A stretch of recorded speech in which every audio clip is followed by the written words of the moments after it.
When a terrified waitress freezes. During public humiliation, a crime boss rises from the shadows.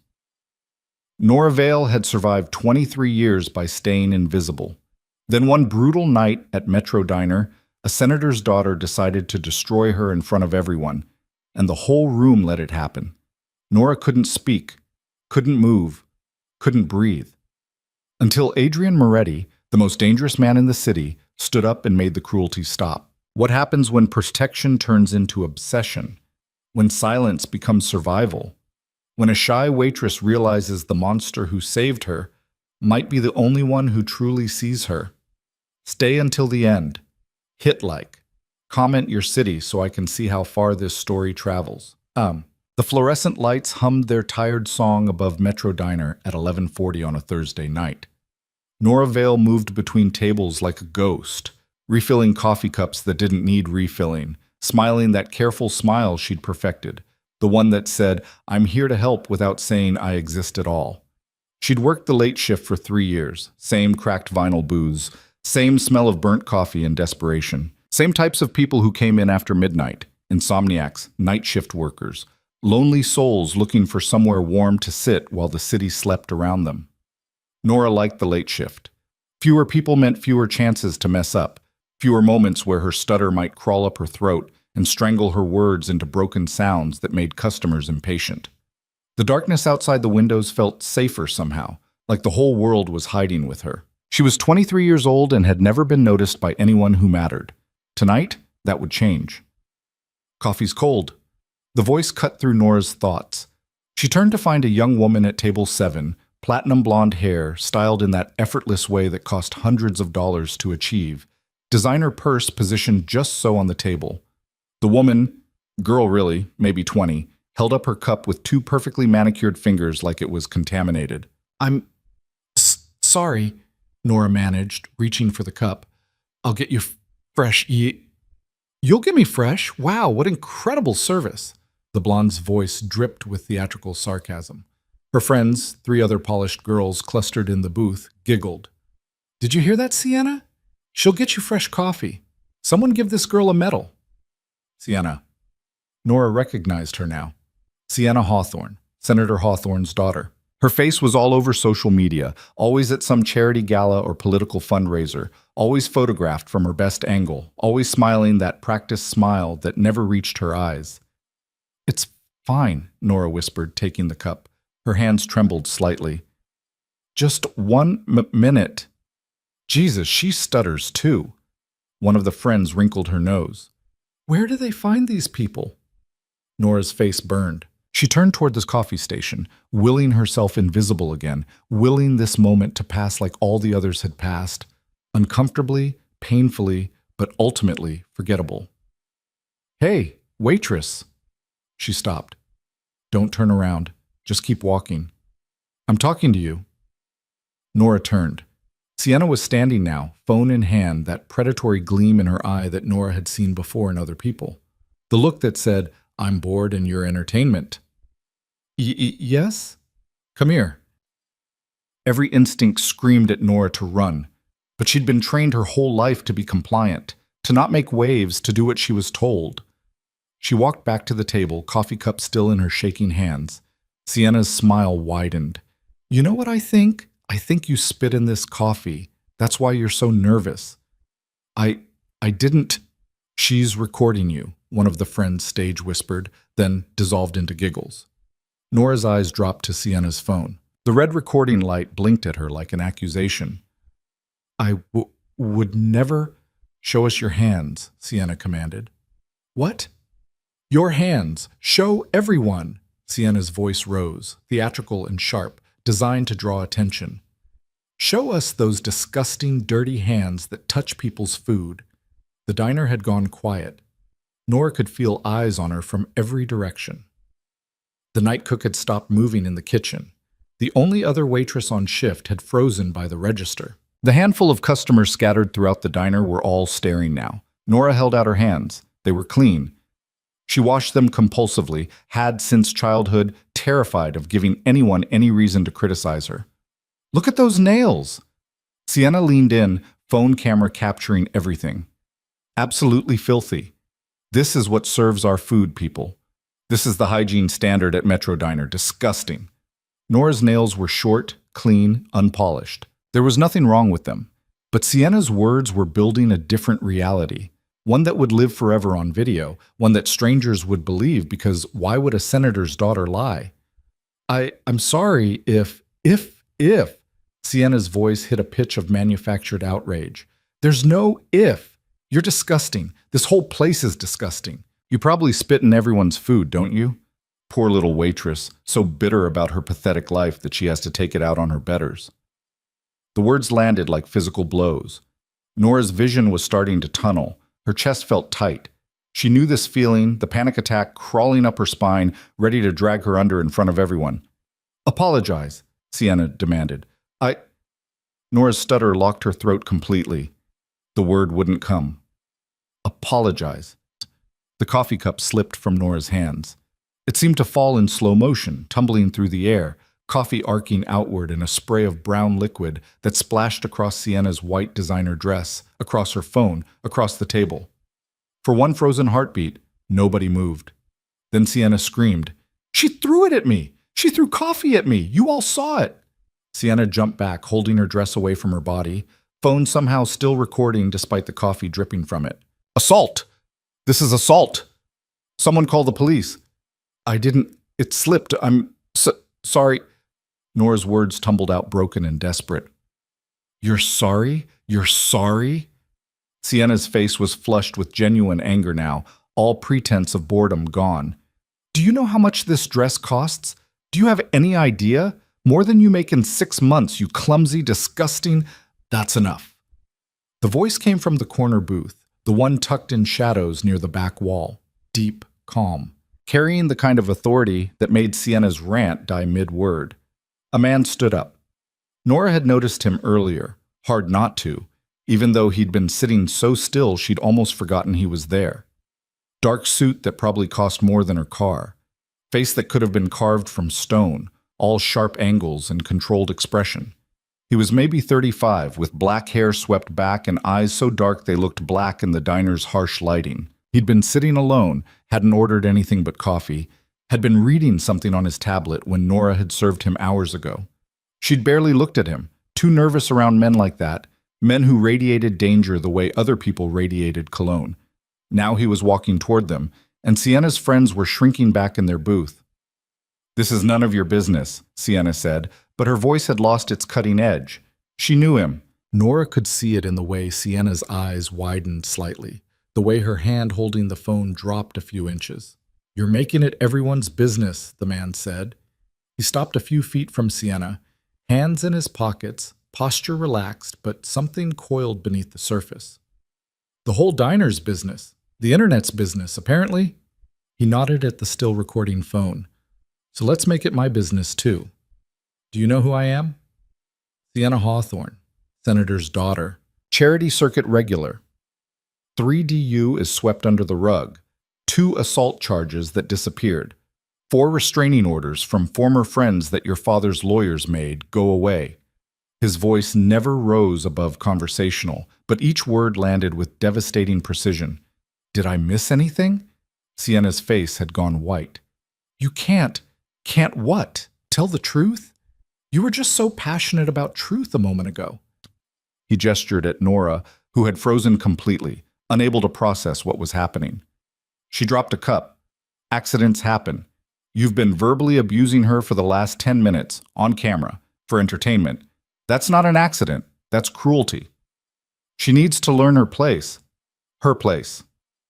The man's expression didn't change, but something in his tone made Sienna step backward. And what's your place exactly? Making servers cry? Destroying someone's dignity for likes and shares? That's what you do with your privilege? That's your purpose? The diner was silent except for the hum of the refrigerators, the distant traffic outside. Everyone was watching now. The dynamic had shifted so completely that Nora felt dizzy trying to follow it. Who the hell do you think you are? Sienna tried to recover her bravado. You have no right, Adrian Moretti. He let the name sit there. Now you know who I am, so let's try this again. Apologize to her. Nora saw the recognition hit Sienna like a physical force. Adrian Moretti.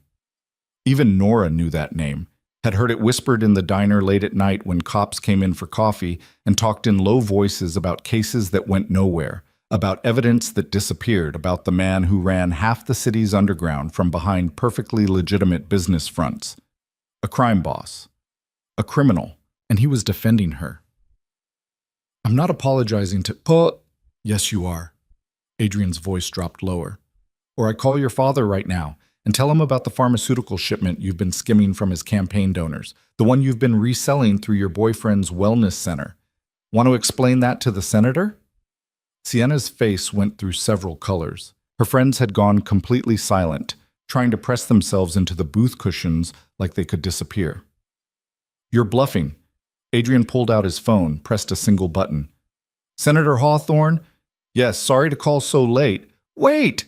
Sienna's voice cracked. Wait, fine. Adrian lowered the phone, ended the call that may or may not have actually connected. He waited. Sienna turned to Nora with eyes full of hatred. I'm sorry, she spat out. Mean it, Adrian said quietly. I'm sorry, Sienna repeated, each syllable dripping with resentment. For being rude, for verbally abusing her, for filming it, for trying to destroy her reputation for fun. Adrian's tone allowed no shortcuts. Say it properly, or I make the call. Sienna's jaw clenched so tight Nora could see the muscles jumping. I'm sorry for verbally abusing you and filming it and trying to make you look bad. There, happy? She looked at Adrian, not Nora. The apology wasn't real, wasn't meaningful, but it was surrender, and everyone in the room knew it. Delete the video, Adrian said. What? The video on your phone. Delete it. Now. I have rights.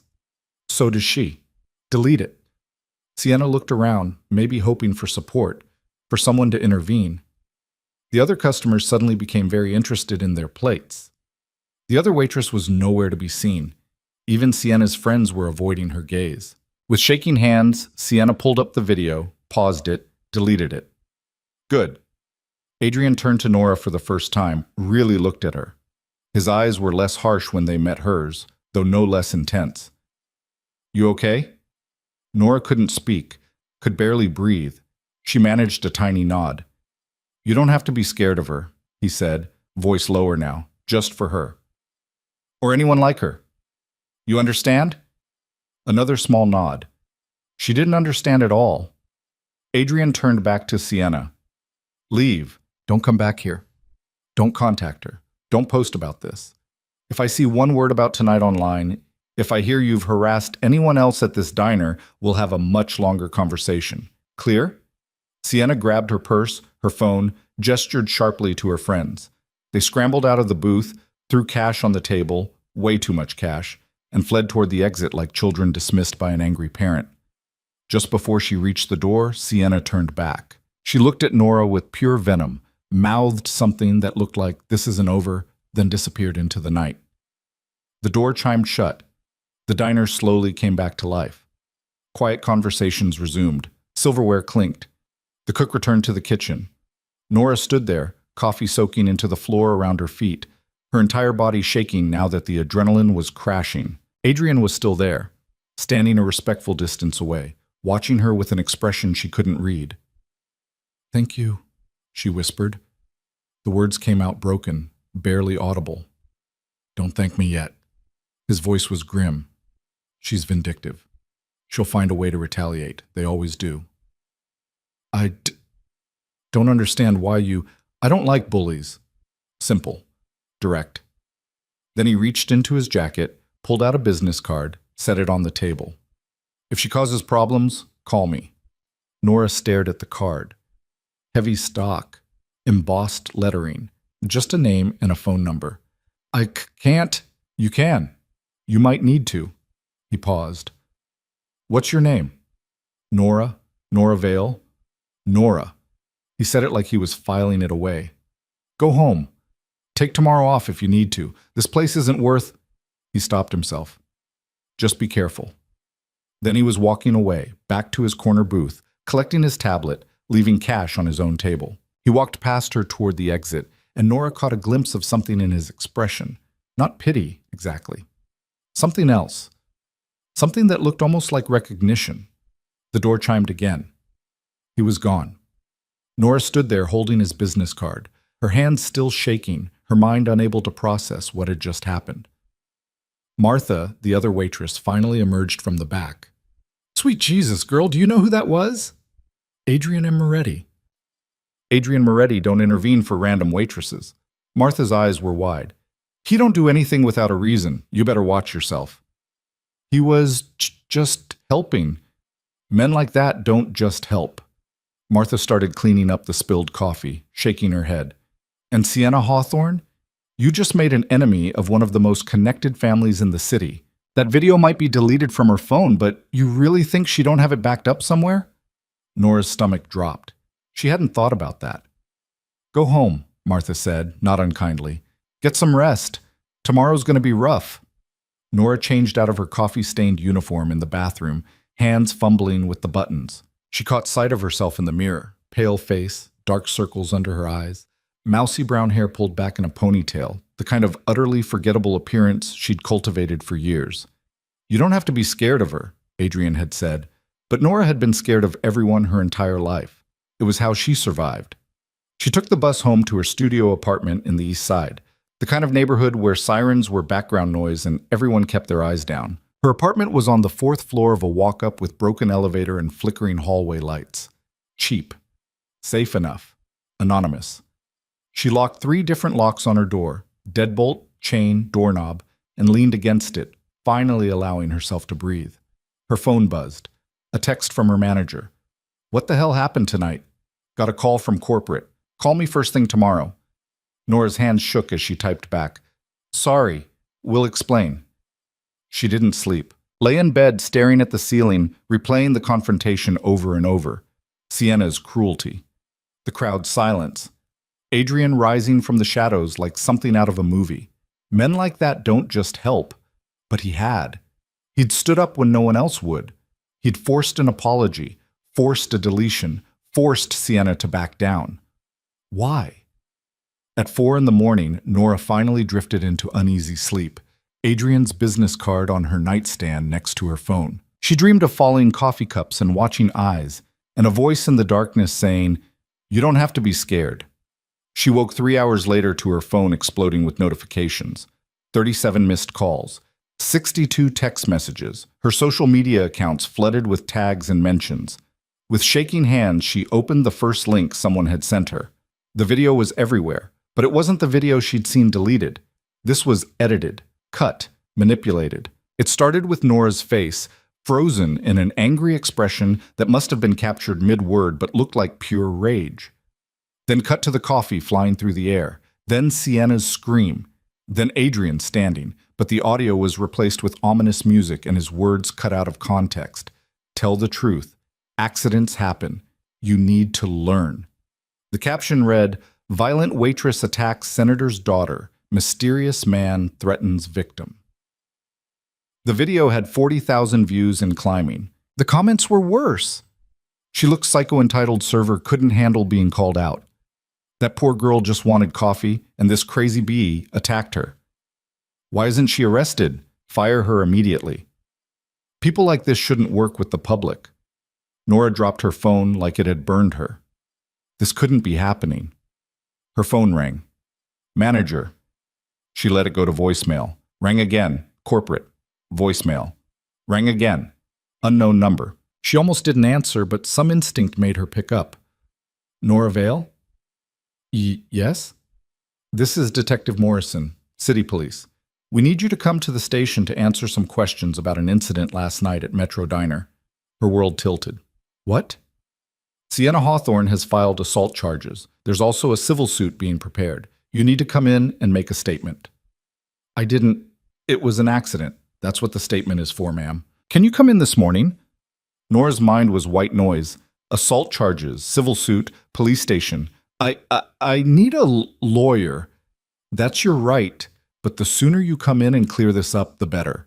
These things tend to escalate if they're left alone." The detective's tone was almost kind, which somehow made it worse. Okay, Nora heard herself say. Okay. When?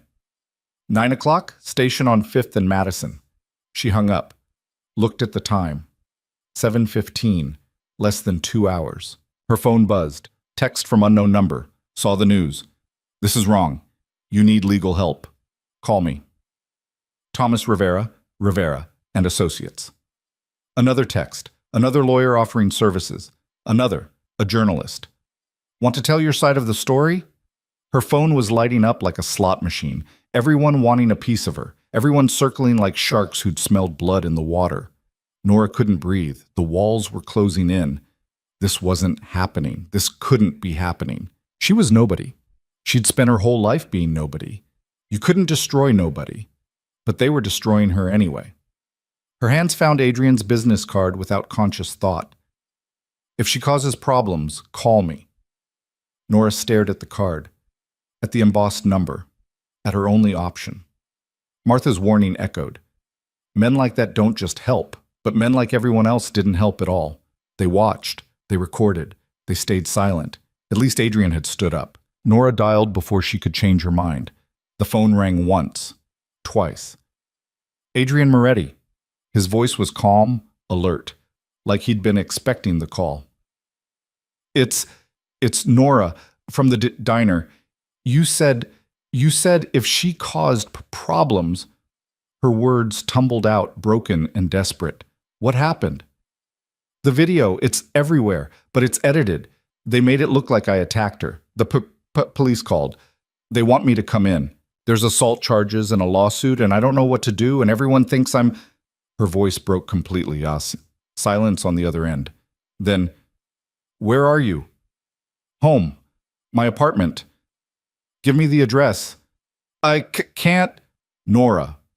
His voice was firm but not harsh. Give me the address. I'm going to help you, but I need to know where you are. Every warning bell in her head was screaming. Don't tell strange men where you live. Don't trust criminals. Don't get more involved with dangerous people. But she was already drowning, already destroyed, already alone. She gave him the address. Lock your door. Don't open it for anyone but me. Don't talk to any reporters, any lawyers, anyone. I'll be there in 20 minutes. Okay. Nora. His voice softened almost imperceptibly. You're going to be all right. I promise. He hung up. Nora sat on her bed, phone clutched in her hands, watching her life disintegrate in real time across her screen. The video was up to 75,000 views. The hashtags were trending. Hashtag Metro Diner Attack. Hashtag Justice for Sienna. Hashtag Arrest Nora. Someone had found her apartment building, posted a photo of the entrance online. This is where the psycho lives. 4th floor. Someone should pay her a visit. Terror locked her throat. Nora ran to her door, checked all 3 locks, then pushed her small table against it for good measure. 18 minutes later, a knock. It's Adrian. She looked through the peephole. It was him, alone, same dark suit, same controlled expression. Nora moved the table, unlocked the locks, opened the door a crack. He held up both hands, showing he wasn't a threat. Can I come in? She nodded, stepped back. Adrian entered her tiny studio, his presence making the small space feel even smaller. He took it in with a quick glance. The futon that served as bed and couch. The kitchenette barely big enough for one person. The single window with its view of a brick wall. You live alone? Yes? Good. Pack a bag. Enough for a few days. What? You can't stay here. Your address is online. People are threatening you. It's not safe. I can't just leave. Yes, you can. He turned to face her fully. Nora, listen to me. This is going to get worse before it gets better. The senator's daughter has resources you can't imagine. She has lawyers, PR teams, media connections, political favors to call in. She's going to try to bury you. The only way to fight back is to not be where she expects you to be. Where would I even go? Somewhere safe. Somewhere they can't find you while we work on fixing this. We? His eyes met hers. I told you I don't like bullies. I meant it. But why? The question burst out of her. Why do you care? You don't know me. You don't owe me anything. Why would you help me? Adrian was quiet for a long moment. When he spoke, his voice was careful. Because I know what it's like to be powerless, to have someone destroy you just because they can. And I decided a long time ago that when I had power, I wouldn't let that happen to people who couldn't fight back. It wasn't the whole truth. Nora could sense that, but it was true enough. I'm nobody, she whispered. I'm not worth this much trouble. You're worth more than you know. He said it with such certainty that Nora almost believed him. Now pack.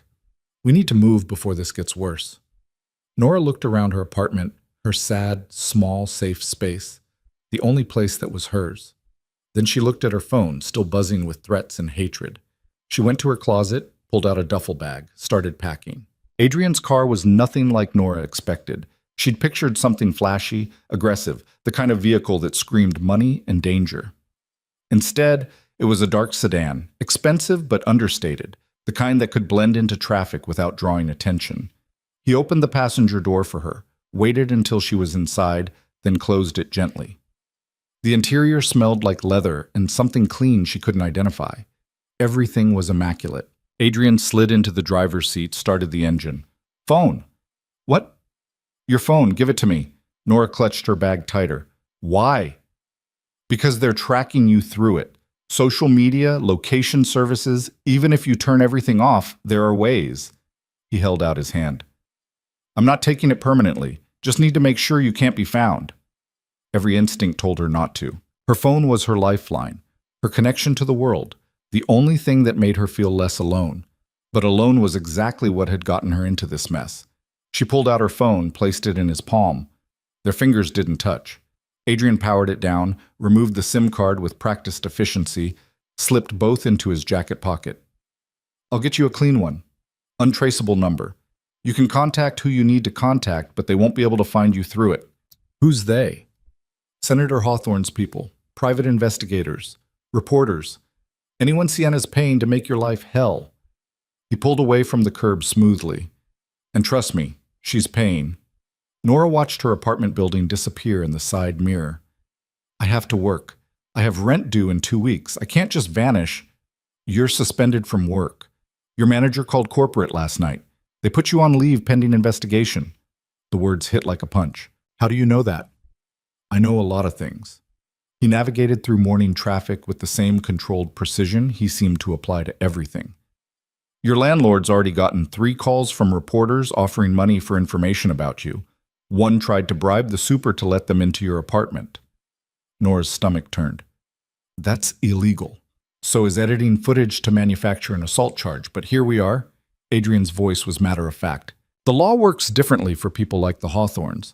They have lawyers who know exactly how far they can push before it becomes a problem. And right now, you're not enough of a problem to worry them. Then why are they doing this? Because Sienna's embarrassed. Because I humiliated her in public. Because she needs to win, needs to be the victim, needs everyone to see you punished. He glanced at her briefly. And because her father's up for re-election in 8 months. A scandal involving his daughter assaulting a working-class waitress plays badly. But his daughter being attacked by an unstable employee? That's sympathetic. That's relatable. Nora's hands twisted in her lap. So I'm just collateral damage. You're a narrative they're building, one that serves their purposes. Adrian turned onto the highway heading north out of the city. My job is to build a different narrative, one that's actually true. Why? The question came out smaller than she intended. You still haven't really explained why you're doing this. Adrian was quiet for several blocks. The city slid past outside the windows, familiar streets giving way to areas Nora rarely ventured into. Cleaner, newer, expensive. I had a sister, he finally said. Julia, 3 years younger than me. Sweetest person you'd ever meet. Worked as a paralegal at a big firm downtown. His jaw tightened almost imperceptibly. Her boss was a partner, connected family, political donations, charity boards, the whole package. He harassed her for months. She reported it. Firm buried it. She went to the media. They buried her instead. Nora held her breath. Destroyed her reputation. Made her look like a liar, a gold digger, unstable. She couldn't get another job. Couldn't show her face without people recognizing her from the smear campaign. She lasted 6 months before... He stopped. before she decided she couldn't take it anymore. "I'm sorry," Nora whispered. "I was building my organization back then. Had money, had connections, but I was focused on the wrong things: turf, power, profit." His hands tightened on the steering wheel. I didn't see what was happening to her until it was too late. Didn't use what I had to protect the one person who actually mattered. The silence in the car felt heavy. So when I see someone like Sienna Hawthorne using her privilege to crush someone who can't fight back, I think about Julia. I think about all the times I could have intervened and didn't. I think about the fact that I have power now, real power, and what the hell is it worth if I don't use it to stop the same thing from happening to someone else? Nora's throat was tight. "I'm not your sister." "No, but you're someone's daughter, someone's friend, someone who matters, even if you don't believe it." He exited the highway onto a tree-lined road she didn't recognize. "And maybe I can't save Julia, but I can make damn sure Sienna Hawthorne doesn't get away with destroying you." They drove in silence for another 10 minutes. The neighborhoods got progressively more upscale, houses hidden behind gates and hedges, the kind of wealth that didn't need to advertise itself. Adrian turned into a private drive, stopped at a gate, pressed a code. The gate swung open. "Where are we?" Nora asked. "Somewhere safe." The house at the end of the drive was massive but not ostentatious. Modern architecture, lots of glass and clean lines, surrounded by mature trees that provided privacy from the road. A fountain burbled near the entrance. "This is your house?" "One of them." Adrian parked in the circular drive, killed the engine. "No one knows about this property except my lawyer and my head of security. It's not in my name. Can't be traced back to me through public records. You'll be safe here." Nora stared at the house, her mind struggling to process. "I can't stay in your house."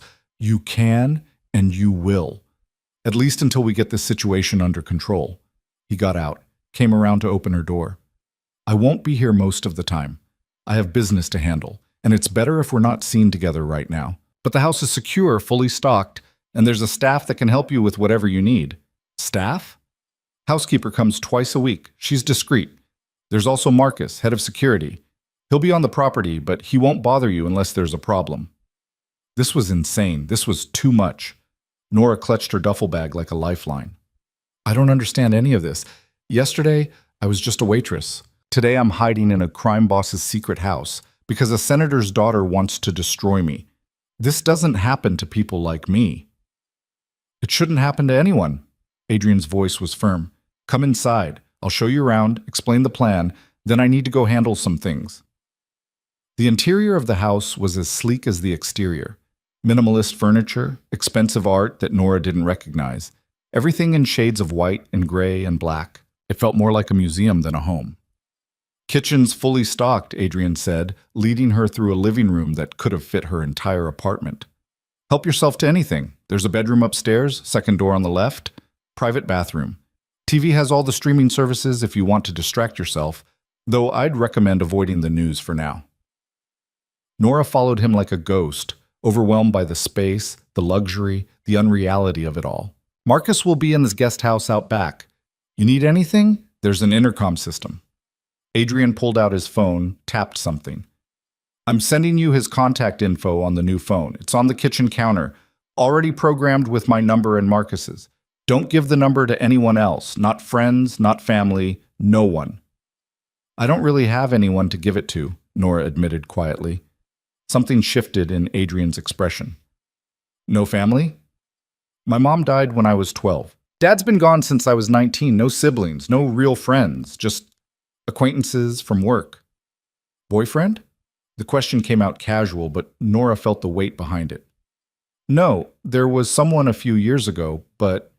She stopped, not wanting to go into the details of that disaster. "No one now." Adrian nodded, filing away the information. "That actually makes this easier. Fewer people who can accidentally leak your location. Fewer people to worry about. Fewer people who'd notice if I disappeared," Nora said before she could stop herself. "I'd notice." He said it so simply, so matter-of-factly, that it took her breath away. "Now, the plan. I've already contacted a lawyer, best defense attorney in the city. She's reviewing the assault charges, preparing a response. I've also got someone working on getting the full, unedited security footage from the diner. It'll prove the coffee was an accident, prove Sienna was harassing you. The diner will give you that? The diner's owned by a shell corporation that's owned by another company that eventually traces back to someone who owes me a favor. They'll cooperate. He moved to the kitchen, picked up a sleek new phone, handed it to her. This is yours. My number's programmed as A. You need anything? Call, day or night. Nora took the phone with shaking hands. What if this doesn't work? What if her father's too powerful and the footage doesn't matter and I end up in jail for something I didn't do? That won't happen. You can't know that. Nora. He waited until she looked at him. I've been doing this a long time. I know how to fight people like the Hawthorns. I know their pressure points, their weaknesses, their secrets. The senator's not invincible. Neither is his daughter. And when you have the truth on your side, you just need the right leverage to make sure people listen to it. What kind of leverage? A slight smile, cold and precise. The kind that makes powerful people very nervous. Let me worry about that part. Your job is to stay here, stay safe, and let me handle the rest. It should have been terrifying, trusting a criminal to fight her battles. But everyone else had abandoned her. The legal system was being weaponized against her. Her employer had thrown her to the wolves. The court of public opinion had already convicted her. Adrian was the only one willing to fight. Okay, she whispered. Good. He checked his watch. I need to go. Remember, don't leave the property, don't use your old phone, don't contact anyone. You're a ghost until I say otherwise. He was almost to the door when Nora found her voice again. Adrian? He turned. Thank you for believing me, for helping me when you don't have to. Her eyes stung with tears she wouldn't let fall. I don't know why you're really doing this, but thank you. Something in his expression softened. You don't need to thank me, just trust me. Can you do that? It was a huge ask. Trust from someone who'd spent her whole life learning that trust got you hurt, but she nodded anyway.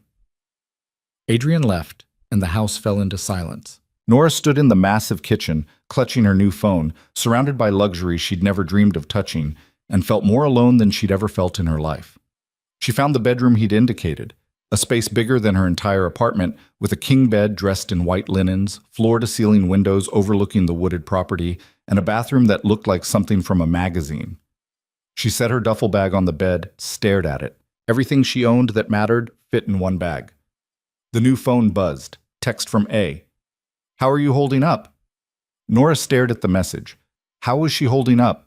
She was hiding in a stranger's house, jobless, facing criminal charges. Her reputation destroyed, her entire life imploding.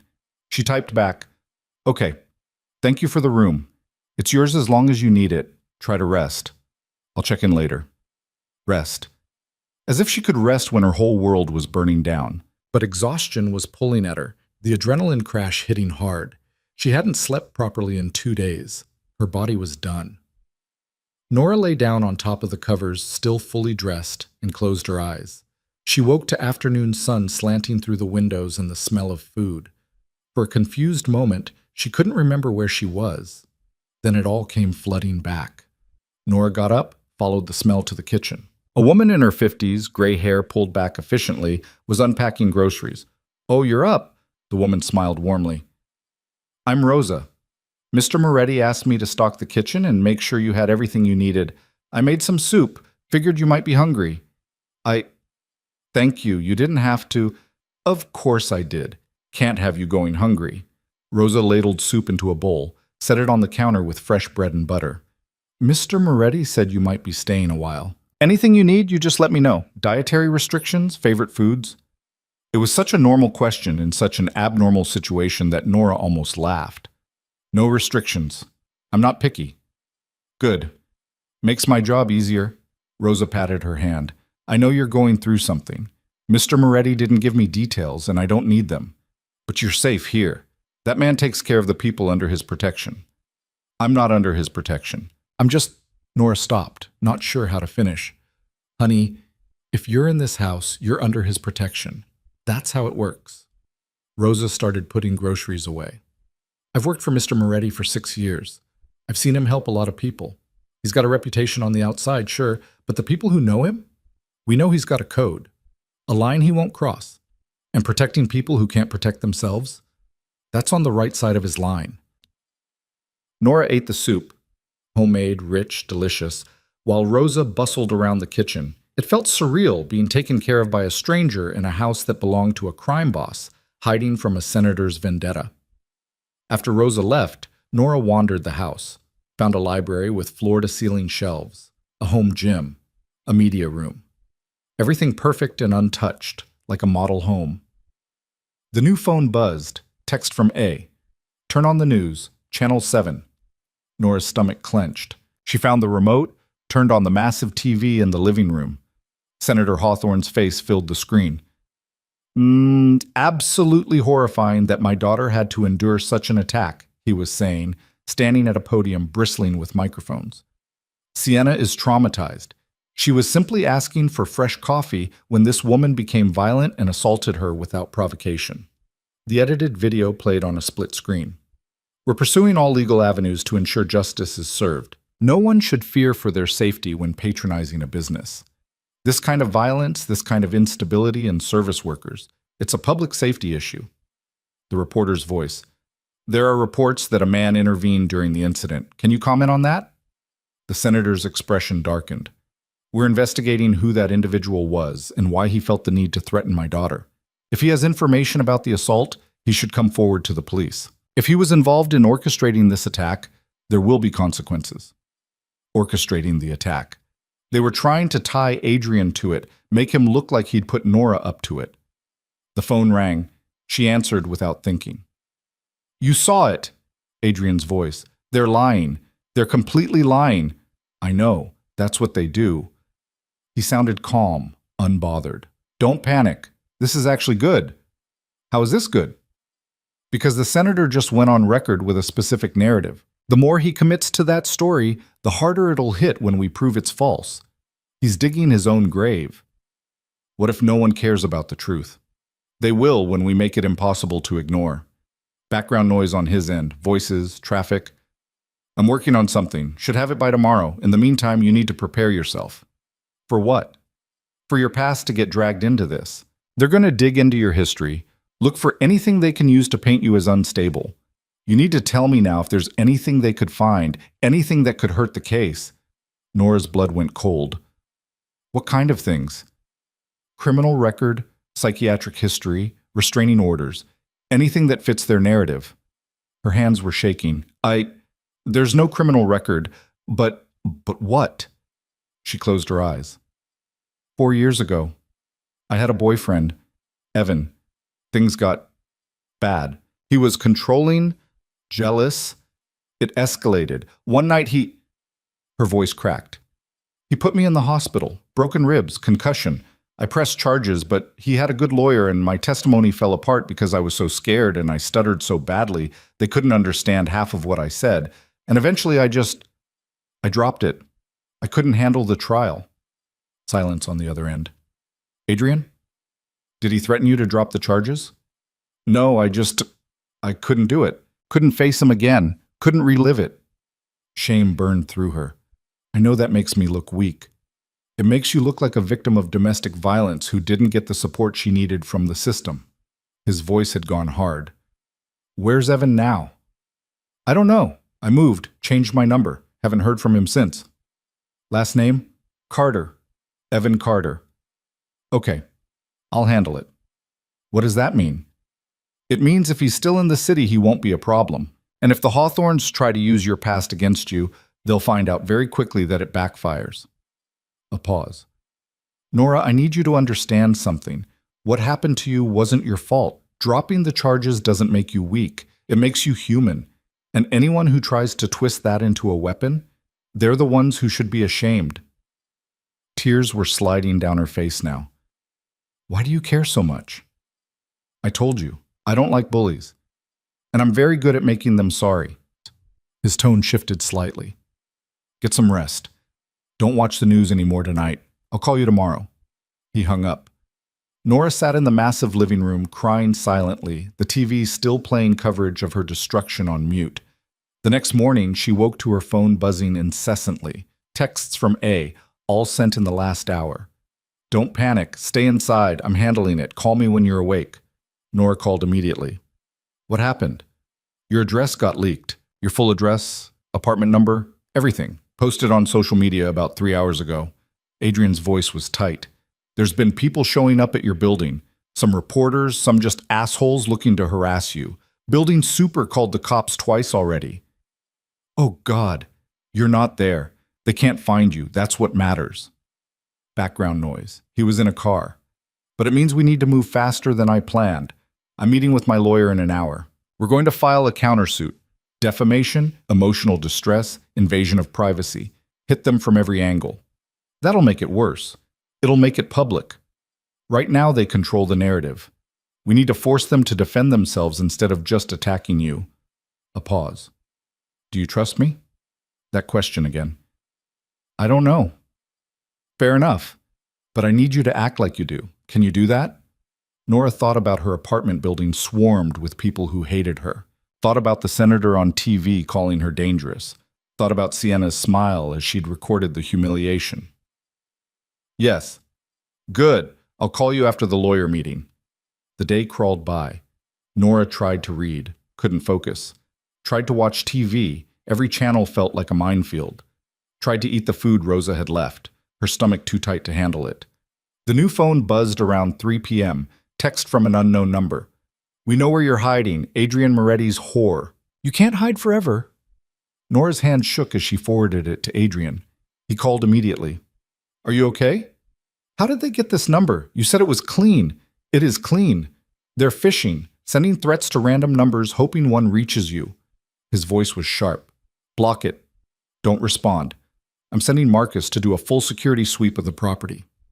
What if they actually know? They don't. If they knew where you were, they wouldn't be texting threats. They'd be there. He paused. But I'm taking it seriously. Marcus will make sure the property's secure, and I'm coming by tonight. You don't have to. Yes, I do.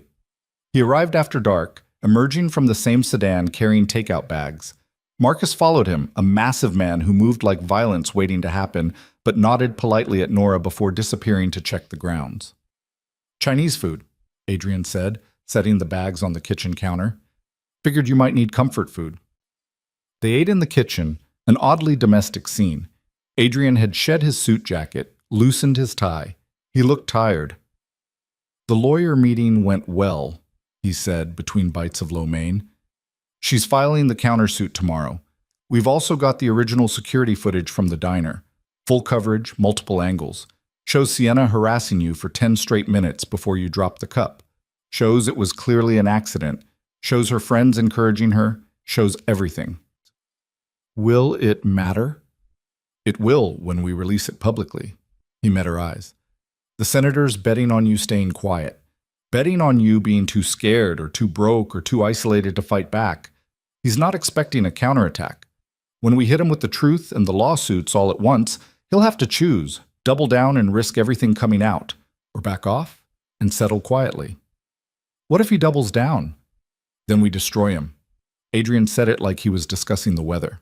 I've got investigators pulling every piece of dirt on the Hawthorne family, the senator's financial dealings, Sienna's past incidents that got buried, every skeleton in every closet. He wants to make this public. We'll make it very public. Nora pushed food around her plate. I never wanted this. Never wanted to be at war with anyone. I know. His voice softened. But you are at war. You didn't choose it, but that doesn't make it less real. The question is whether you fight or surrender. What if I'm not strong enough to fight? You're stronger than you think. He reached across the table, hesitated, then gently touched her hand. You survived an abusive relationship. You survived losing everyone who mattered. You survived being invisible for so long you started to believe you didn't exist. And you're still here, still standing. That's not weakness, Nora. That's strength you haven't learned to recognize yet. His hand was warm, solid. The first human contact she'd had in days. Nora's eyes filled with tears. I'm so tired. I know. I don't know how to be the person you think I am. You don't have to be anyone but yourself. Adrian's thumb brushed across her knuckles, gentle, careful. I'm not asking you to be brave or fearless or perfect. I'm just asking you to let me help. Let me fight this battle while you get your strength back. Why? The word came out broken. Why do you care this much? Adrian was quiet, his hand still covering hers.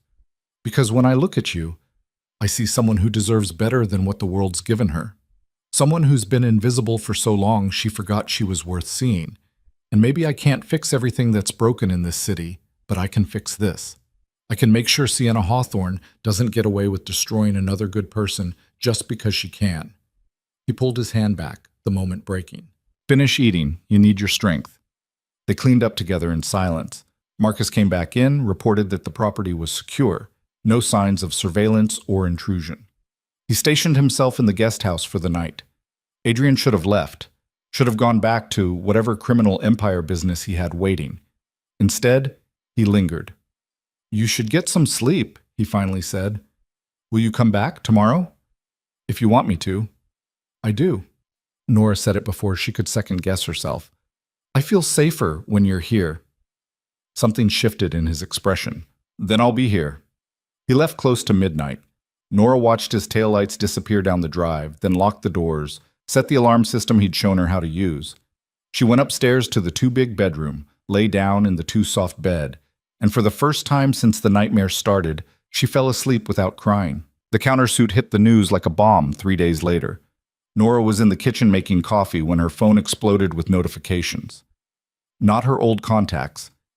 Those were gone, silenced, part of a life that felt increasingly distant. These were news alerts set up by Adrian to track the story. She opened the first one with shaking hands. Metro Diner waitress fights back. Lawsuit claims senator's daughter orchestrated attack. The article detailed everything. The unedited footage showing Sienna's harassment, the countersuit for defamation, emotional distress, and conspiracy to destroy Nora's reputation. Quotes from Adrian's lawyer painting Sienna as a serial bully protected by her father's political power. Her phone rang. Adrian. Don't read the comments, he said immediately. I wasn't planning to. Good. Because half will be people calling you brave, and the other half will be calling you a gold digger who's weaponizing the legal system. His voice was matter-of-fact. What matters is that we've shifted the narrative. Now they have to defend themselves. What happens next? They'll try to settle quietly, offer you money to go away, make you sign an NDA, bury the whole thing. Papers rustled on his end. We're going to refuse. What if I want the money? The words came out before Nora could stop them. What if I just want this to be over? Silence. Then carefully, is that what you want? Nora thought about her empty apartment, her suspended job, her destroyed reputation. Thought about starting over somewhere else with enough money to actually build a life. It was tempting. So tempting. But then she thought about Sienna's face in the diner, that casual cruelty, that absolute certainty that she could destroy someone weaker without consequence. No, Nora said quietly. I want them to pay for what they did. Then that's what we'll make happen. Something in Adrian's voice warmed. I have to handle some business today. Marcus will be on property. Rosa's coming by around noon. You need anything? I'm fine. Nora. He waited until she acknowledged him. You don't have to be fine. You can be angry, scared, frustrated, whatever you're actually feeling. I don't know what I'm feeling anymore. That's fair. We'll figure it out. He paused. I'll be there tonight. Around 8. We need to prep you for what's coming. What's coming? A fight, a real one. He hung up before she could ask what that meant. Rosa arrived with groceries and a knowing smile. Saw the news. You're making waves, honey. I didn't want to make waves. I just wanted to be left alone.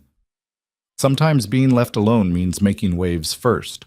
Rosa started unpacking vegetables. My daughter worked for a politician once. Different one, not Hawthorne. Saw how they operate. They count on people being too scared or too tired to fight back.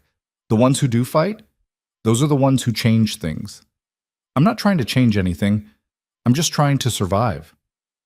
Sometimes those are the same thing. Rosa pulled out chicken, started seasoning it for dinner. Mr. Moretti called, said you might need company today. Want me to stay a while? We could watch something mindless on TV, or I could teach you my arroz con pollo recipe. The offer was so normal, so kind, that Nora's throat tightened. You don't have to. I know I don't have to. I want to. Rosa's eyes were warm. You've been alone in this big house for days. That's too much quiet for anyone. They cooked together. Rosa talked about her grandchildren, her garden, her husband who'd passed 5 years ago. Normal things. Human things. Nora chopped vegetables and listened and felt something in her chest unclench slightly.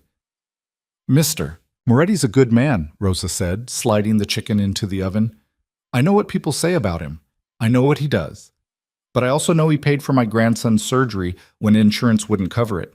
Didn't ask for anything in return, just did it because he could. He said he had a sister. Rosa's expression softened. Julia, beautiful girl. What happened to her? She shook her head. Broke something in him. He was always intense, always driven. But after Julia, there was this edge, this need to protect people who couldn't protect themselves. Like if he saved enough others, maybe it would balance out the one he couldn't save. That's not how it works. No. But grief doesn't care about logic. Rosa started cleaning up. He sees something in you. I can tell. Way he talks about your case, way he makes sure you're taken care of. It's personal for him. I don't want to be his redemption project. I don't think that's what you are. Rosa met her eyes. I think you remind him that some people are worth fighting for. That not everyone in this world is corrupt or cruel or out for themselves. You're genuine. He's surrounded by people who want something from him. You just want to survive. That's refreshing. Before Nora could respond, her phone buzzed. Text from A. Turn on channel 5. Now. Nora grabbed the remote with Rosa looking over her shoulder. Senator Hawthorne was holding another press conference, but this time he looked rattled. Sweat beaded his forehead despite the indoor setting. His tie was slightly crooked. These baseless accusations are nothing more than a desperate attempt to extort money from my family. This waitress, this woman with a history of instability and violence. History of violence? The reporter's voice cut in. Can you elaborate on that? Her own boyfriend filed a report 4 years ago. Domestic dispute. She was treated for psychiatric issues. Nora's blood ran cold. He's lying. Evan was the one who... Shh. Rosa squeezed her shoulder. Keep watching. Another reporter spoke up. Senator, we've obtained medical records from that incident. They show Miss Vale was the victim, not the aggressor. She sustained serious injuries consistent with assault. Why are you misrepresenting? I'm not misrepresenting anything. I'm stating facts. The facts show your daughter has 3 prior incidents of harassment that were settled privately.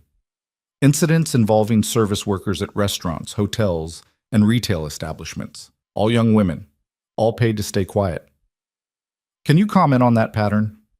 The senator's face went red. This press conference is over. One more question, Senator. Do you have any connection to Adrian Moretti, the man who intervened at the diner? There are rumors that your campaign has received donations from businesses linked to... The feed cut abruptly. Rosa let out a low whistle. Well, that was something. Nora's phone rang again. Adrian. Did you see it? He tried to use Evan against me, and it backfired spectacularly. I had my people leak the medical records to the press this morning, along with documentation of Sienna's prior incidents. His voice carried grim satisfaction. He's panicking, making mistakes. That question about the campaign donations? That came from a reporter I know. He'll be digging into the senator's finances now. You donated to his campaign? Not directly, but shell companies I'm connected to did years ago. Standard practice. You donate to everyone, keep your options open. But the optics of a senator who took money from organized crime going after a working-class victim? That's going to be a problem for him. Nora sank onto the couch. This is getting so big. It has to. They tried to destroy you quietly. We're destroying them loudly. That's the only way to win. A pause. How are you holding up? Rosa's here. We cooked. I'm managing. Good. I'll be there at 8 like I said. We need to talk about the next phase. What's the next phase? You'll see. He hung up. Nora looked at Rosa, who was watching her with that knowing expression. He's going to ask you to go public, isn't he? Rosa said. I don't know, maybe. You scared? Terrified. Good. Means you're smart. Rosa started gathering her things. But I'll tell you something, honey. I've seen a lot of people in my life. Some brave, some not. Brave isn't about not being scared. It's about being scared and doing it anyway. You've already done the hard part. You decided to fight. The rest is just details. After Rosa left, Nora paced the house, unable to sit still. The walls felt like they were closing in despite the massive space. She kept replaying the press conference, the senator's face when the reporter challenged him, the moment it all started to crumble. Adrian arrived exactly at 8, carrying his tablet and a folder stuffed with documents. "We need to talk about your ex," he said without preamble. Nora's stomach dropped. "What about him?" "Evan Carter still lives in the city, works at a tech startup downtown. Married now, 1 kid." Adrian set the tablet on the coffee table, pulled up a file. "He also has 2 restraining orders against him from other women. Same pattern, starts controlling, escalates to violence, uses his family's money and connections to make it go away." "His family has money?" "His father's a retired judge. That's how he got the charges dropped when you were together. Called in favors." Adrian's expression was hard. "The Hawthorns are trying to get him to testify against you, trying to get him to claim you were the violent one, that you have a pattern of instability. That's insane. It's strategy. They're desperate." He tapped the tablet. "But here's the thing. Evan's not going to testify." "How do you know?" "Because I had a conversation with him this afternoon. A very productive conversation." Adrian's smile was cold. "I explained that if he even thinks about lying about you, those restraining orders are going to become public knowledge. His wife will find out what kind of man she married. His employer will find out. Everyone will find out. And then I'll make sure every case his father ever touched gets reviewed for judicial misconduct." Nora stared at him. "You threatened him." "I informed him of consequences. There's a difference. Adrian, he hurt you, put you in the hospital, made you so afraid you couldn't even testify against him. And now he wants to hurt you again because the Hawthorns are offering him money?" Adrian's voice was tight with controlled anger. "No, that doesn't happen. He doesn't get to keep hurting you." "What did he say?" "He said he doesn't remember anything about your relationship and won't be participating in any legal proceedings." Adrian met her eyes. "He was very cooperative once I explained the situation." Nora should have been horrified, should have been disturbed by Adrian's casual discussion of threats and blackmail. Instead, she felt something that might have been relief. "Thank you," she whispered. "Don't thank me for that." He stood, started pacing. "Now, the next phase. The Hawthorns are going to try to settle. They'll offer money, an NDA, probably a public statement from you saying it was all a misunderstanding. They want this buried before the election. And we're refusing. We're refusing, but that means we need to control the narrative completely, which means you need to tell your story, publicly." There it was, the thing Nora had been dreading. "I can't go on TV. I can barely talk to people one-on-one without stuttering. You want me to sit in front of cameras and us? Not TV, not yet." Adrian pulled out his phone, showed her something. "Written statement, posted on social media, sent to every news outlet. You tell exactly what happened, the harassment, the humiliation, the false charges. Your words, your truth, no filter." Nora's hands were shaking. "What if I mess it up? What if I say something wrong and it makes everything worse?" "You won't mess it up, and I'll help you write it." He sat down next to her, close but not touching. "You don't have to be perfect, Nora. You just have to be honest.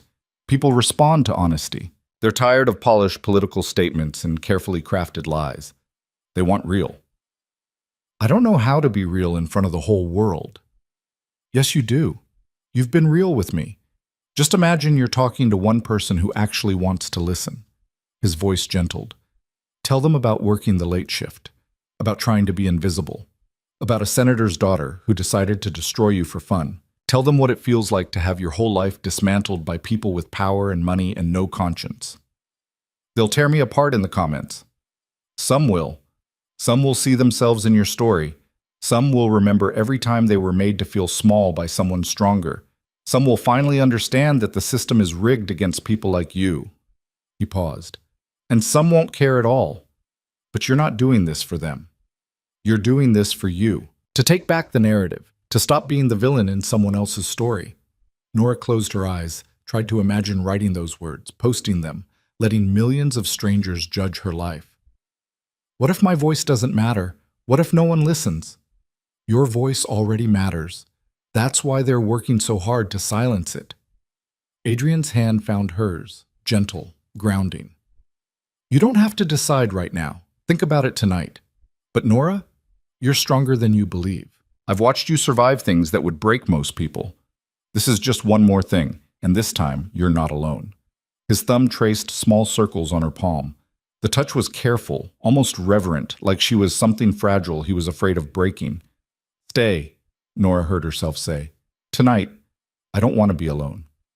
Adrian's eyes searched hers. Are you sure? No, but I'm asking anyway. Something shifted in his expression. Okay, I'll stay. They ordered dinner, sat in the living room eating Thai food and not talking about lawsuits or senators or viral videos. Adrian told her about growing up in the city, about his mother who'd worked 3 jobs to keep him and Julia fed, about the first time he'd realized that being smart and ruthless could be more powerful than being honest and kind. Do you ever regret it? Nora asked. The path you chose? Every day. He said it without hesitation. But regret doesn't change anything. You make choices, you live with them, you try to do better with what's in front of you. Is that what I am? A chance to do better? No. You're a person who deserves help, and I'm in a position to give it. It's not complicated. It feels complicated. Most things do when you overthink them. He set down his food, turned to face her fully. You want to know the truth? The real reason I'm helping you? Yes. Because I'm tired of watching good people get crushed by people who see cruelty as entertainment. Because I built an empire on violence and control, and the older I get, the more I wonder what the point is if I'm not using it to actually protect something worth protecting. Because when I saw you in that diner, frozen and terrified while everyone watched and did nothing, I saw Julia. I saw every person I didn't help because I was too focused on my own empire. He paused. And because you looked at me like I was dangerous, but you called me anyway. Like maybe you saw something in me worth trusting. No one's looked at me like that in a long time. Nora's breath caught. I do trust you. I don't know why, but I do. You shouldn't. I'm not a good man, Nora. I've done things that would horrify you. I'll probably do more before this is over. You stood up for me when no one else would. That doesn't make me good. That just makes me better than the people who stayed silent. Maybe that's enough. Adrian looked at her for a long moment, something vulnerable flickering across his face. You make me want to be better than I am. That's dangerous. Why? Because I'm not sure I know how.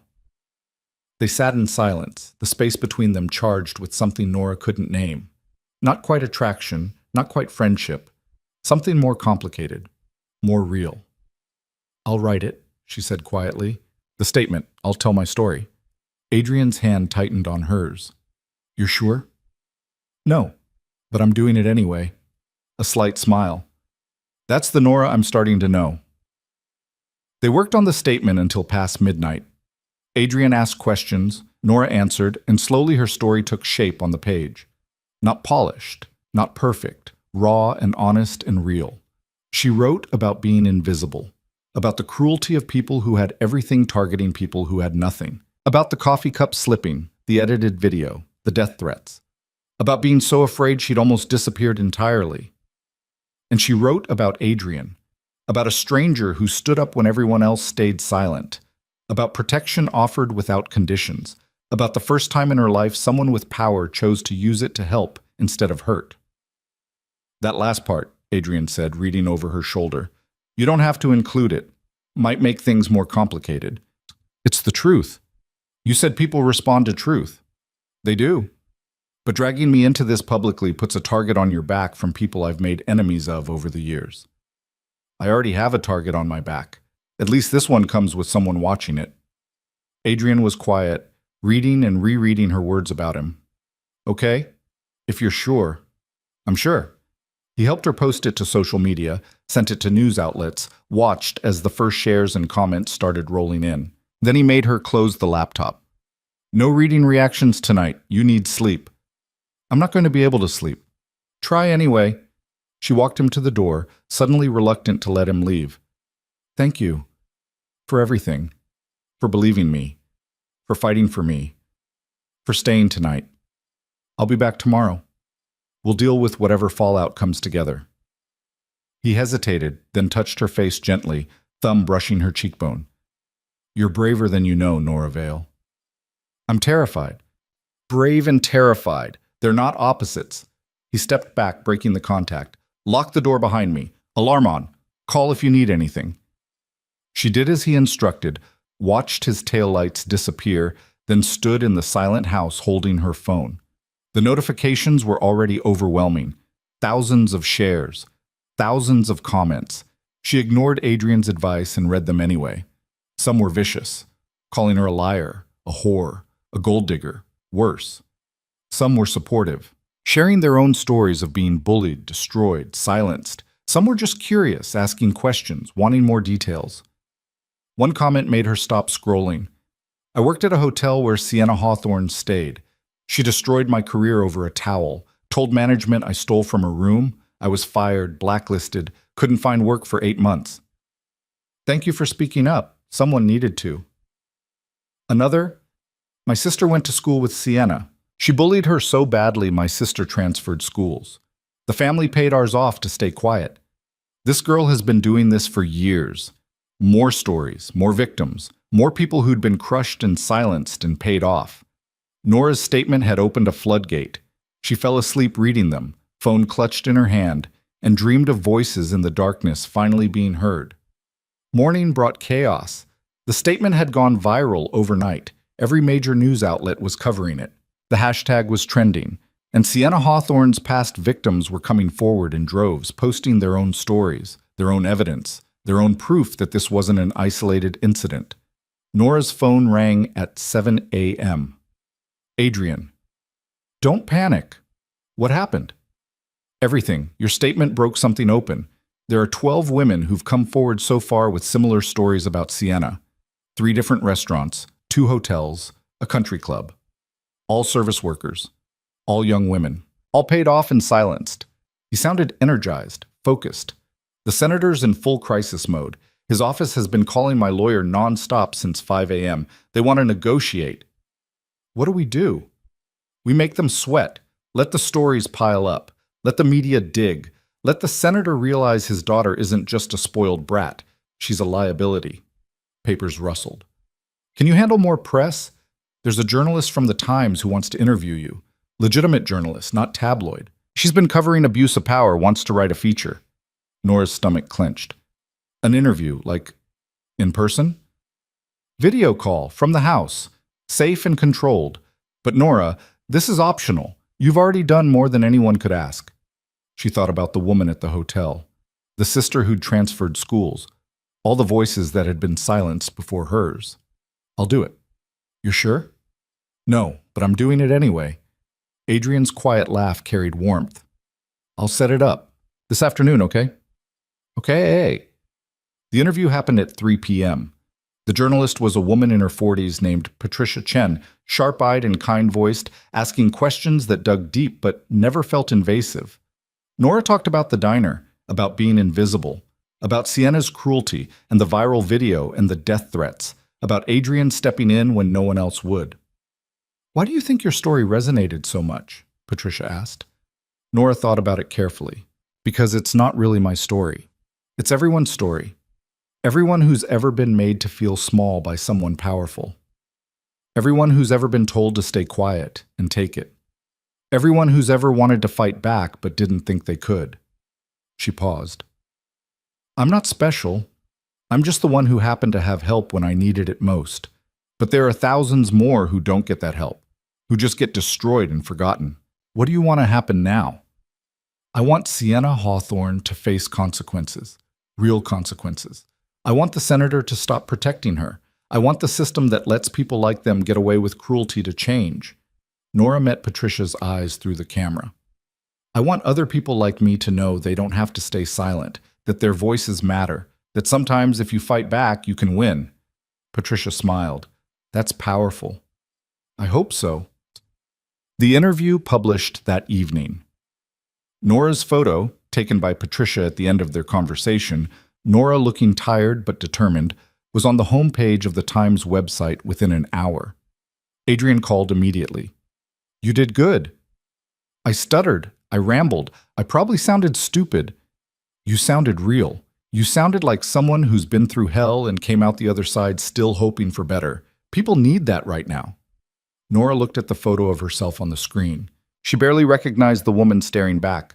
Not the invisible waitress anymore. Someone else. Someone braver. They're going to offer a settlement tomorrow, Adrian said. Big money. My lawyer thinks they'll go as high as $2 million to make this disappear. $2 million. Enough to start over. Enough to never worry about rent or food or survival again. What do you think I should do? I think you should do whatever feels right to you. This is your life, your decision. I'll support whatever you choose. But what do you think? Adrian was quiet for a moment. I think if you take the money, Sienna Hawthorne learns that she can still buy her way out of consequences. I think the senator learns that throwing enough money at problems makes them go away. I think all those other women who came forward watch you settle and wonder if they should have stayed silent too. But you've been through enough. You've sacrificed enough. You've done more than anyone should have to do. And if you want to take the money and disappear and build a quiet life somewhere else, no one gets to judge you for that. Least of all me. Nora closed her eyes. Thought about Sienna's face in the diner. Thought about all the other faces and all the other stories, all the other victims. I don't want the money, she said quietly. I want justice. Then that's what we'll get. That night, Adrian came over with dinner and stayed late. They sat on the couch, watching the coverage, reading the comments, watching as Nora's story became bigger than her, became a movement, became something that mattered. You're changing things, Adrian said quietly, whether you meant to or not. I just wanted to survive. Sometimes survival is revolution. He looked at her, something intense in his expression. You know this doesn't end quietly now, right? You've made yourself a symbol. The Hawthorns can't just make you disappear. They have to destroy you completely or surrender completely. There's no middle ground anymore. I know. You scared? Terrified. He reached over, took her hand. Me too. You? You're never scared. I'm scared of letting you down. I'm scared of you getting hurt because I pushed you into this fight. I'm scared that I'm using you to ease my own conscience about Julia and all the people I didn't help. His grip tightened. And I'm scared of what happens when this is over and you don't need me anymore. Nora turned to face him fully. Why would that scare you? Because I've gotten used to having someone look at me like I'm more than what I do. Like maybe I'm worth something beyond the power and the money and the fear. His voice dropped lower. You look at me like I'm human. I forgot what that felt like. They were close now, too close. The air between them electric with everything unspoken. Adrian, Nora whispered, tell me to leave. Tell me this is inappropriate. And I'm taking advantage and I should go. I don't want you to leave. Nora. She kissed him. It was clumsy, unpracticed, her first kiss in years. And it probably would have been terrible except Adrian's hand came up to cup her face, gentle and sure, and he kissed her back like she was something precious. When they broke apart, both breathing hard, Adrian rested his forehead against hers. This is a bad idea, he said. I know. You're vulnerable. I'm the one protecting you. The power dynamic is all wrong. I know. We should wait until this is over, until you're safe and settled and can make decisions that aren't influenced by trauma and fear. I know, Nora pulled back to meet his eyes, but I don't want to wait. I don't want to be smart or careful or appropriate. I've been invisible my whole life, Adrian. For once, I want to choose something for myself, something real. I'm not good for you. Maybe not, but you're good to me. And right now, that's enough. He kissed her again, slower this time, deeper, and Nora felt something in her chest crack open, not breaking, opening, letting light in. They fell asleep on the couch, tangled together, the TV still playing coverage of the story that had brought them together. And for the first time since the nightmare started, Nora felt something that might have been hope. Morning light filtered through the windows, catching Nora in that disorienting moment between sleep and waking. She was warm, comfortable, pressed against something solid. It took her a moment to remember where she was, whose arm was wrapped around her waist. Adrian. She'd fallen asleep on him. They'd both fallen asleep on the couch, tangled together like they'd done this 100 times before instead of just once. He was already awake, she realized. His breathing pattern had changed, gone deliberate and controlled. I can feel you overthinking, he said quietly. I'm not overthinking. You're vibrating with it. His arm tightened slightly around her. Regrets already? Did she regret it? Kissing him, letting him stay, falling asleep feeling safe for the first time in weeks? No. But the morning light made everything feel different, more real, more complicated. No regrets, she said. Just confusion about what happens now. Now we get up, have coffee, face whatever fresh hell the Hawthorns throw at us today. He shifted and she felt his lips brush her temple. And later, when this is all over, and you're not depending on me for protection, we figure out what this is. If you still want to. You think I'll change my mind? I think you should have the option to change your mind, without feeling obligated because I'm the one standing between you and destruction. He pulled back to look at her. I meant what I said last night. The power dynamic is wrong. You're vulnerable. I'm not going to take advantage of that. What if I want you to take advantage? A slight smile. Then you'll have to wait until you're safe and settled and can make that decision without trauma influencing it. Nora wanted to argue, wanted to tell him she was capable of making her own choices, but her phone buzzed insistently on the coffee table. Reality intruding. Adrian reached for it, checked the screen, and his expression hardened. It's my lawyer. 3 missed calls. He answered, listened, his face going progressively more serious. When? How bad? Okay. We'll deal with it. I'm on my way. He hung up, met Nora's eyes. The senator's holding a press conference in 2 hours. Emergency announcement. My lawyer thinks he's going nuclear. What does that mean? It means he's not settling. He's doubling down. Adrian was already standing, straightening his clothes. He's going to try to bury you so completely that the truth won't matter. Fear spiked through Nora's chest. How? I don't know yet, but we need to be ready. He pulled out his phone, started making calls. Marcus, get to the house, now. Full security detail. I don't care, cancel it. This is priority, 20 minutes. He made 3 more calls in rapid succession, coordinating with people Nora didn't know, speaking in shorthand about strategies and contingencies and worst-case scenarios. When he finally looked at her again, his expression had shifted completely. This wasn't the man who'd held her last night. This was the crime boss, the strategist, the person who'd built an empire on being 3 steps ahead of everyone else. Whatever he says in that press conference, don't believe it. Don't react publicly. Don't respond on social media. His voice was clipped, professional. They're going to try to provoke you into making a mistake. Don't give them ammunition. What if he has something? Some proof that There is no proof because you didn't do anything wrong. Whatever he presents will be fabricated or taken out of context. We'll dismantle it, but you need to trust me and stay silent until we coordinate a response. Nora nodded, throat tight. Adrian moved to leave, then stopped. Came back, kissed her forehead quickly. This gets worse before it gets better. But it does get better. I promise. Then he was gone, and Nora was alone in the too big house with dread pooling in her stomach. Marcus arrived 30 minutes later, a silent presence who did a full sweep of the property before stationing himself in the living room where he could see all entry points. He didn't speak beyond a curt nod of acknowledgement. Rosa showed up an hour later, took one look at Nora's face, and immediately started making breakfast. You need to eat, she said firmly. Whatever's coming, you face it with food in your stomach. Nora tried to eat the eggs Rosa made, but everything tasted like ash. The press conference was in 45 minutes. Every minute that passed felt like an hour. Her phone buzzed. Text from A. Don't watch it live, wait for me to call. Trust me on this. But when the time came, Nora couldn't stop herself.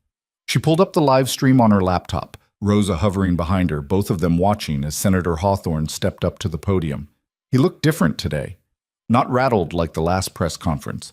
Composed, confident, dangerous. Thank you all for coming on such short notice, he began. I'm here to address the vicious, coordinated attack on my family that has been orchestrated over the past week. An attack designed to destroy my daughter's reputation, damage my campaign, and ultimately undermine the work I've been doing for this city. Nora's hands clenched into fists. I want to be clear about something.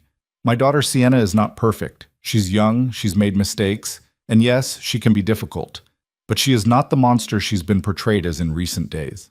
He paused for effect. The narrative that's been built around her is a fabrication, a carefully constructed lie designed to extort money from my family and generate sympathy for someone with a documented history of instability and violence. That's not true, Nora whispered. Let him talk, Rosa said quietly. Let him hang himself. The senator continued. I have here medical records, witness statements, and evidence that paints a very different picture of Nora Vale. A picture of a woman who has struggled with mental health issues for years. A woman who has been violent with previous partners. A woman who, according to her former employer, had been written up multiple times for aggressive behavior toward customers. The screen split to show documents. Nora's hands started shaking. These are fabrications, Rosa said immediately. Those can't be real. But they looked real. Official letterhead, signatures, dates. Nora's mind spun trying to figure out how he'd gotten them, how he'd created them, how he could stand there and lie so convincingly. Furthermore, the senator said, we have evidence that Miss Vale didn't act alone, that she was recruited, coached, and directed by a known criminal named Adrian Moretti, a man with extensive ties to organized crime, drug trafficking, and money laundering, a man who saw an opportunity to extort my family by manufacturing a scandal. Photos appeared on screen. Adrian entering his lawyer's office. Adrian at the house where Nora was staying. How did they get that photo? Adrian meeting with people Nora didn't recognize. Mr. Moretti has a history of using vulnerable women to accomplish his goals. We have testimony from several individuals who claim he's done this before. Find someone desperate, someone with nothing to lose, convince them to make false accusations against his enemies, then use the media attention to extract settlement money. The senator's voice hardened. My family refuses to be extorted. We refuse to pay criminals to go away. And we refuse to let this young woman be used as a pawn in Adrian Moretti's games. He looked directly at the camera. Miss Vale, if you're watching this, I want you to know that we understand you're a victim too, a victim of Mr. Moretti's manipulation. If you come forward now, if you tell the truth about who put you up to this, we're prepared to show leniency. We're prepared to help you get the psychiatric care you clearly need. But if you continue down this path, if you continue to let yourself be used as a weapon against my family, you will face the full consequences of your actions. The press conference dissolved into questions, but Nora couldn't hear them over the ringing in her ears. They'd flipped it. Completely flipped it. Made her the unstable one, Adrian the puppet master, the whole thing a criminal conspiracy. And they had documents, evidence, proof. Her phone exploded with notifications. She made the mistake of opening social media. The comments were vicious. I knew she was lying, mentally ill and being used by a mobster. What a surprise. The real victim here is Sienna. Lock them both up. Adrian Moretti is trash and so is his little pawn. Nora slammed the laptop closed, but the damage was done. Her heart was racing, her breathing coming too fast, panic clawing up her throat. Breathe, Rosa said firmly, gripping her shoulders. Breathe, honey. This is what they do. They lie big and loud and hope people believe it before the truth catches up. But they have proof, okay? They have forgeries. They have people they paid to lie. They have nothing real. Rosa's voice was certain. Mr. Moretti is going to tear this apart. You wait. You'll see. Nora's phone rang. Adrian. I told you not to watch it. His voice was tight. I had to. No, you didn't. Now you're panicking, and that's exactly what they wanted. Background noise, traffic. Listen to me very carefully. Every single document he showed is fake. The medical records, the employee write-ups, all of it. We're already tracing the forgeries. We'll have proof they're fabricated within hours. But how could he just lie like that? In front of everyone? Doesn't he know you'll prove it's fake? He's gambling that people will believe the lie faster than they'll believe the correction. That's how propaganda works. Hit hard and fast, make people doubt, make them pick sides before all the facts are in. Adrian's voice softened slightly. I know you're scared, but this is actually good for us. How is this good? Because he just committed to a story that's provably false. He put fake documents on national television. When we prove they're fake, he's done. Not just politically done, criminally done. This was desperate, and desperate people make mistakes. What do? You do nothing. You stay at the house. You stay off social media. You let me and the lawyer handle this. A pause. I'm coming there tonight. I know I shouldn't. I know we agreed to keep distance until this is over. But I'm not leaving you alone after this. Okay? Okay. He hesitated. Nora, they're trying to make you doubt yourself. Doubt me. Doubt everything. Don't let them. You know what happened in that diner. You know the truth. Hold on to that. He hung up. The afternoon was agony. Nora paced the house while Rosa tried to distract her with cooking and conversation. Marcus stood guard, silent and watchful. The news coverage was relentless. Every channel dissecting the senator's claims, debating whether Nora was a victim or a conspirator. Some outlets were skeptical. Others ran with the criminal conspiracy angle like it was confirmed fact. The story had fractured into a dozen different narratives, and Nora couldn't tell which version was winning. At 4 p.m., Adrian's lawyer released a statement. Nora read it on her phone, hands shaking. Senator Hawthorne's press conference today contained multiple false and defamatory claims. The documents presented were forgeries, and we are currently working with forensic experts to prove their fraudulent nature. Miss Vale has no history of violence or mental instability. The medical records shown were fabricated using stolen personal information. The employment records were created using forged company letterhead. We are pursuing criminal charges for fraud, forgery, and defamation. Furthermore, we are filing an emergency motion to compel the senator to produce the originals of all documents shown today. We are confident that when subjected to proper forensic analysis, these documents will be proven fake. The senator has now gone beyond political maneuvering into criminal activity. There will be consequences. It was strong, definitive, but would it be enough? The evening news led with dueling narratives. Senator says Waitress is pawn in criminal conspiracy. Lawyer says Senator presented forged documents. Choose your reality. Adrian arrived after dark, looking exhausted. His tie was gone, jacket discarded, shirt sleeves rolled up. He'd been fighting all day. Show me, he said immediately. Nora pulled up her laptop. He sat next to her, started going through the fake documents the senator had presented, comparing them to information from his investigators. This medical record, he pointed at the screen, says you were treated at Riverside Hospital in 2021. You've never been to Riverside Hospital, have you? No. The employee write-ups from Metro Diner. These are dated before you even started working there. Look, this one is from March 2020. Your hire date was June 2020. Nora leaned closer. He was right. The dates didn't match. They made sloppy forgeries because they were rushing, probably threw this together in 48 hours when they realized the settlement wasn't happening. Adrian pulled up another file. And this doctor who supposedly treated you for psychiatric issues doesn't exist. Not licensed in this state. Not licensed anywhere. Complete fabrication. So we can prove it's all fake. We can prove it. We are proving it. Forensic document analysts are examining everything. We'll have a full report by tomorrow afternoon.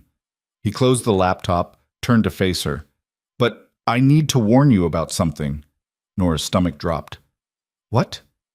The senator also filed a restraining order against me. Claims I'm a threat to his family, that I've been harassing them, using intimidation to manufacture this case. His jaw was tight. It's garbage, but it means I can't be seen with you publicly. Can't be at your lawyer meetings, can't be visible in the fight anymore without giving them ammunition. But you're the one protecting me. I still will, just from the background now. My lawyer will be your point person. Marcus stays on security. I'll coordinate everything behind the scenes. His hand found hers. I'm not abandoning you. I'm just adapting to their strategy. This keeps getting worse. It's worse right before it breaks. That's how it always works. Adrian's thumb traced circles on her palm, that gesture she was starting to recognize as comfort. Tomorrow, we release the forensic analysis.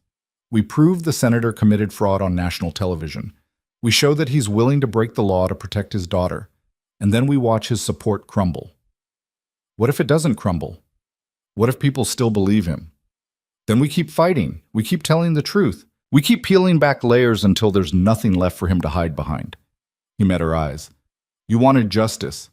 This is what justice looks like. It's messy and slow, and sometimes it feels like you're losing even when you're winning. But we're winning, Nora. We just have to outlast them. That night they sat together in silence, both too wired to sleep.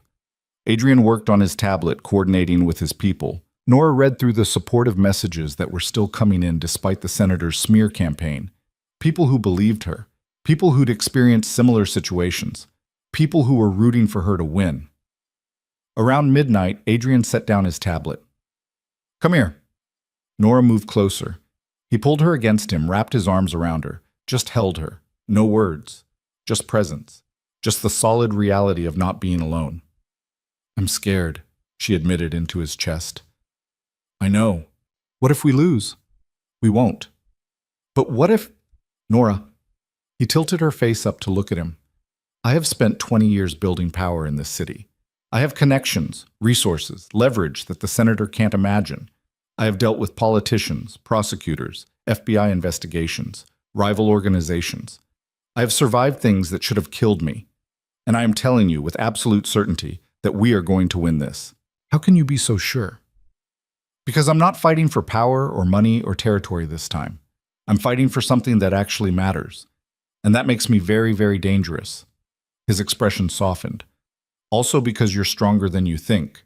You've already survived the worst they could throw at you. Everything from here is just cleanup." That was the worst? Fake medical records and conspiracy theories? That's them flailing. If they had anything real, anything that could actually hurt you, they would have used it already. He brushed hair back from her face. "You're winning, Nora. You just don't see it yet because you're in the middle of the fight." She wanted to believe him, wanted to trust that certainty in his voice. "Stay with me again tonight," she said quietly. "I don't want to be alone." "I'll stay." They moved to the bedroom this time. Nothing happened beyond sleeping in the same space, but it felt intimate anyway.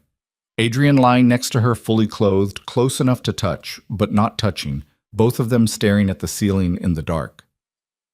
"Can I ask you something?" Nora's voice was barely a whisper. "Anything. When this is over, when I'm safe, and we've won, and I don't need you anymore, will you still want to be here?"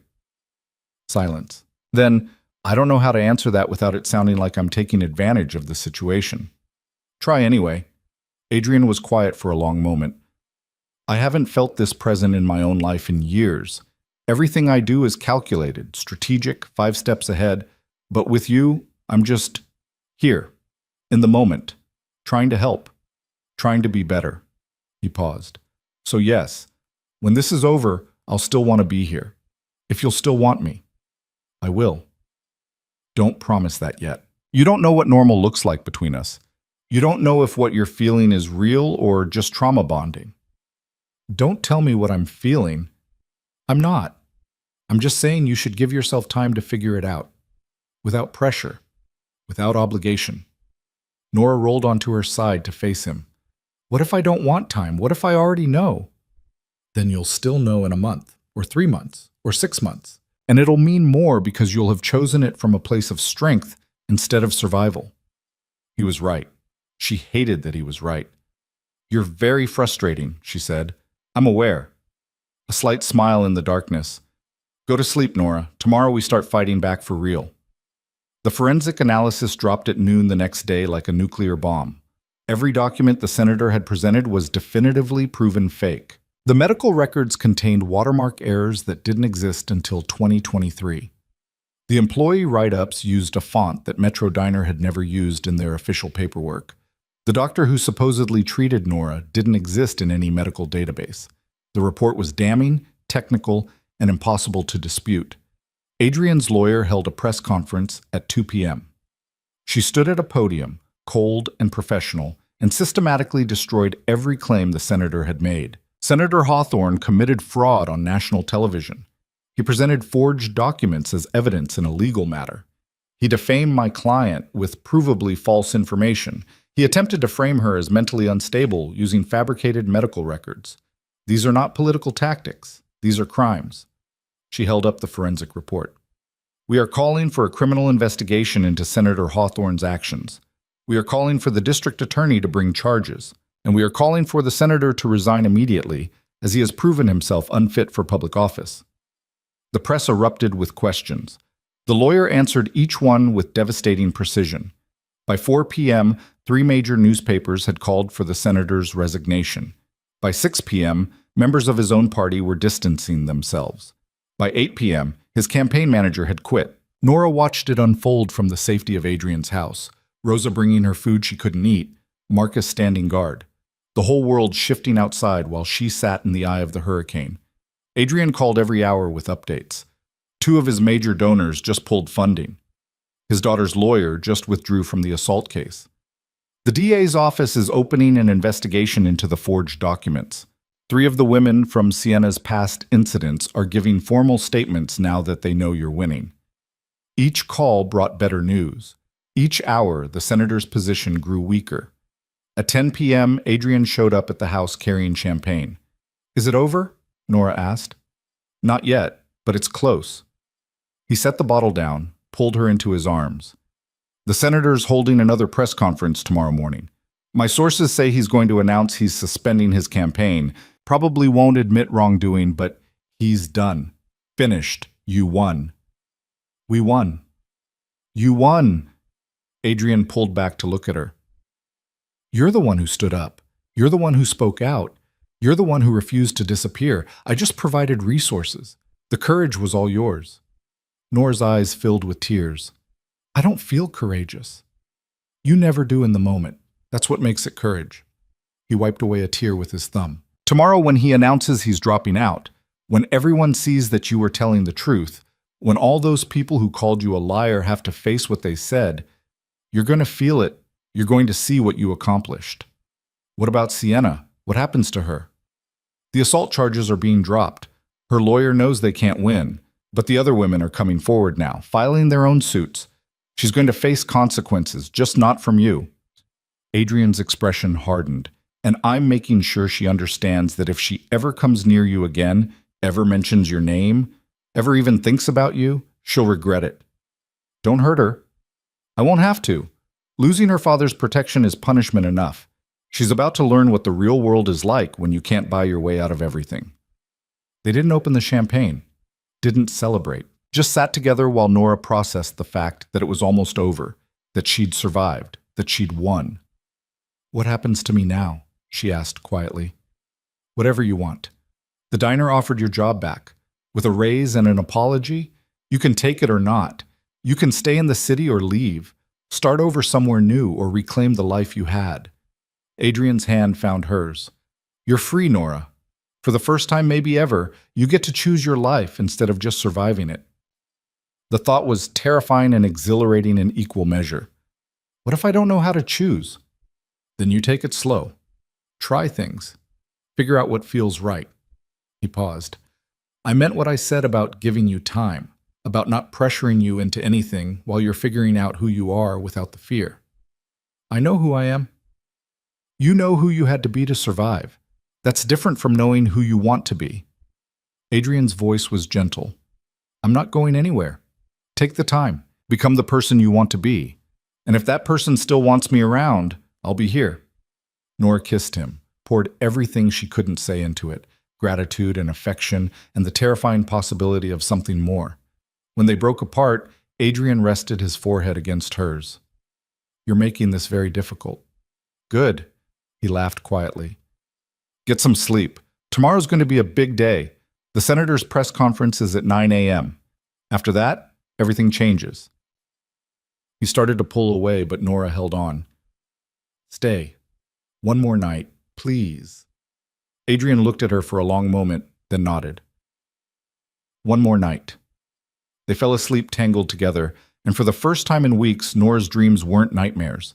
They were possibilities, futures, choices she'd never imagined she'd get to make. Morning came too fast. The senator's press conference was brief and bitter. He stood at a podium looking 20 years older than he had a week ago, read a prepared statement about focusing on his family and stepping back from public life, and refused to take questions. He never admitted the documents were forged, never apologized to Nora, just quit and walked away. But it was enough. By noon, every major outlet was running stories about Nora's vindication. By evening, the hashtag had shifted from attacking her to celebrating her. By midnight, she'd received interview requests from everyone from local news to national morning shows. The tipping point had finally come, and standing in Adrian's house, watching the world recognize her truth, Nora felt something shift inside her. She wasn't invisible anymore. She wasn't voiceless anymore. She was Nora Vale, the woman who fought back and won. And for the first time in her life, that was enough. The week after the senator's resignation felt surreal. Nora woke each morning in Adrian's guest room, expecting the nightmare to resume, expecting new attacks, new lies, new battles. Instead, she woke to silence, peace, the absence of crisis. It was almost harder to handle than the fight had been. "You need to leave the house," Rosa said on the fifth day, finding Nora staring out the window at nothing. "You've been cooped up here for weeks. The threats are gone. The senator's done. You can go outside." "I don't know where I'd go." "Anywhere. Coffee shop, park, library. Somewhere that reminds you the world is bigger than this house and that fight." Rosa's voice was gentle but firm. "You won, honey. But you're still living like you're hiding." She was right. Nora had been so focused on survival that she didn't know how to do anything else. "What if people recognize me? What if someone says something?" "Then you hold your head up and keep walking. You're not the villain in this story. You're the one who stood up." Rosa squeezed her shoulder. "But you can't start healing until you reclaim your life. And that means leaving this gilded cage." Adrian called that afternoon, voice tight with something Nora couldn't identify. "I need to see you, tonight. There's something we need to discuss." "What's wrong?" "Nothing's wrong, just we need to talk. I'll be there at 7.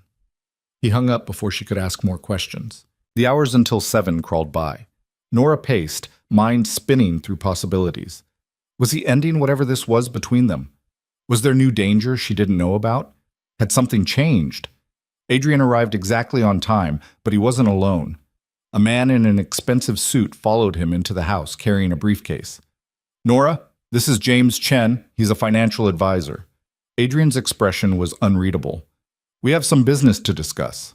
Nora's stomach dropped. "What kind of business?" They sat at the dining table. James opened his briefcase, pulled out documents. "Miss Vale, I'm here on behalf of several parties who wish to remain anonymous. They've established a fund in your name, compensation for what you've endured over the past few weeks." He slid a paper across the table. Nora looked at the number, then looked again. $3 million. "I don't understand." "The women who came forward after you did," Adrian said quietly. "They wanted to contribute, to say thank you for giving them the courage to speak up. Some donated directly. Others connected me with their families, their supporters. People who've been fighting powerful predators for years and finally saw someone win. I can't accept this, Ki. You can and you will." Adrian's voice was firm. "You lost your job, your reputation, your sense of safety. You put yourself on the line to expose corruption and cruelty. This isn't charity. This is recognition that what you did mattered, that your courage opened doors for other people to find justice." James pulled out more documents. "The fund is structured as a trust. You'll receive a monthly stipend, enough to live comfortably while you figure out your next steps. The principal remains invested. You can access it for education, housing, starting a business, whatever you need to build the life you want." Nora's hands were shaking. "I don't know what to say." "So say you'll accept it." Adrian's eyes were intense. "Say you'll use it to become whoever you want to be instead of whoever you had to be to survive." She signed the papers in a daze. James left, and Nora sat staring at documents that represented more money than she'd make in a lifetime of waitressing. "Why do I feel guilty about this?" she whispered. "Because you've been taught that you don't deserve good things, that you should be grateful for scraps and never ask for more." Adrian moved closer. "But you earned this, Nora. Not through what happened to you, but through how you responded. You could have taken the settlement and disappeared. Instead, you fought. You spoke up. You helped other people find their voices. That has value. I just wanted to survive. And in surviving the way you did, you changed things. Whether you meant to or not." He paused. "The diner wants you back. Management's offering you a supervisor position. Better pay, better hours, actual benefits. But that's not what I wanted to talk to you about." Nora's chest tightened. "What is it?" Adrian stood, paced to the window, looked out at the darkening sky. I'm leaving the city, for a while, maybe permanently. The words hit like a physical blow. What? The restraining order Hawthorne filed, it's still active. My lawyer's fighting it, but the attention on me right now, the scrutiny on my business operations, it's not sustainable. He turned to face her. And honestly, I'm tired. Tired of the violence, tired of the chess games, tired of building an empire that doesn't actually give me anything worth having. Where will you go? I have property in Colorado, legitimate business interests, places where I can step back from the criminal side of things and just exist. His voice was careful, controlled. I'm not running. I'm choosing a different life, one that doesn't end with me in prison or dead in an alley. Nora stood on shaking legs. When? 2 weeks. I'm transferring operational control to my second, selling off the assets that are too dirty to legitimize, setting up structures so the people who depend on me are taken care of. He moved closer. I wanted to tell you myself, before you heard it from someone else. You're leaving me. No, I'm leaving this life. There's a difference. Adrian reached for her hand. Come with me. The world tilted. What? Come with me to Colorado. Start over somewhere clean. Somewhere you're not the woman from the viral video. Somewhere you can figure out who you are without all this weight. His grip tightened. I know it's fast. I know we barely know each other outside of crisis. But I'm asking anyway. Come with me and let's see what this could be when we're not just surviving. Nora's mind spun. Leave the city. Leave everything familiar. Follow a man she'd known for 3 weeks into an unknown future. It was insane. I need time to think, she managed. I know. That's why I'm telling you now instead of the night before I leave. Adrian's thumb traced circles on her palm. Think about it. Really think about what you want. Not what's safe. Not what makes sense. What you actually want. He left soon after, and Nora spent the night staring at the ceiling, mind racing through possibilities. She could stay. Use the money to get her own place, maybe go to school, build a normal life in the city where everything had happened. Safe, predictable, alone. Or she could leap, trust the pull she felt toward Adrian, risk everything on the possibility that what they'd built in crisis could become something real in peace. Morning brought no clarity. Nora finally took Rosa's advice and left the house. Walked to a coffee shop 3 blocks away, the first time she'd been in public since the diner incident. People looked at her, some with recognition, some with curiosity. But no one approached. No one harassed her. She was just another person getting coffee on a Tuesday morning. She sat by the window with her laptop and finally did what she'd been avoiding. Read through every message, every comment, every article about her story. The hate was still there, but it was drowned out by something else. Stories from women who'd been harassed, assaulted, silenced. Thank you messages from people who said her courage helped them report their own abusers. Donations to women's shelters made in her name. A scholarship fund established for young women escaping domestic violence. Her fight had rippled outward in ways she never imagined. One message stood out. From the woman who'd worked at the hotel where Sienna had destroyed her career. I got my job back. The hotel reviewed my case after everything came out about Sienna. They apologized, reinstated me with back pay. It's not everything, but it's something. Thank you for speaking up when I couldn't. Thank you for showing me it was possible to win. Nora closed her laptop, tears streaming down her face. She'd spent her whole life invisible. And in becoming visible, in refusing to disappear, she'd helped other people step into the light too. Her phone buzzed. Text from an unknown number. This is Patricia Chen from The Times. I know you're not doing interviews, but I wanted you to know that your story was nominated for a journalism award. The feature we did together, it's resonating with people, changing conversations about power and privilege. You should be proud. Nora stared at the message. Proud. She'd never associated that word with herself, but maybe she should. She spent the week thinking, talking to Rosa, who told her to follow her heart, talking to Adrian's lawyer, who said Adrian was serious about leaving the criminal world behind, talking to Marcus, who revealed that Adrian had been planning his exit for years, just waiting for the right moment. He's different around you, Marcus said, the most words she'd ever heard him string together. Less sharp, more human. like he remembers who he was before all this. If you're good for him and he's good for you, don't let fear stop you. On the 8th day, Nora went back to Metro Diner for the first time. The manager, a woman named Teresa who'd always been kind, greeted her at the door. "Nora, I wasn't sure you'd come back." "I wasn't sure either." They walked through the diner together. It was early afternoon, quiet, just a few customers scattered in booths. Table 7, where it had all started, was empty. "I meant what I said about the supervisor position," Teresa said. "You'd be great at it, and the staff would respect you. They all know what you went through." "I appreciate that, but I don't think I'm staying in the city." Teresa nodded like she'd expected that answer. "Where are you going?" "Colorado. Maybe. I haven't decided for sure." "With that man? The one who helped you?" Nora smiled slightly. "Maybe. He worth the risk?" Was he?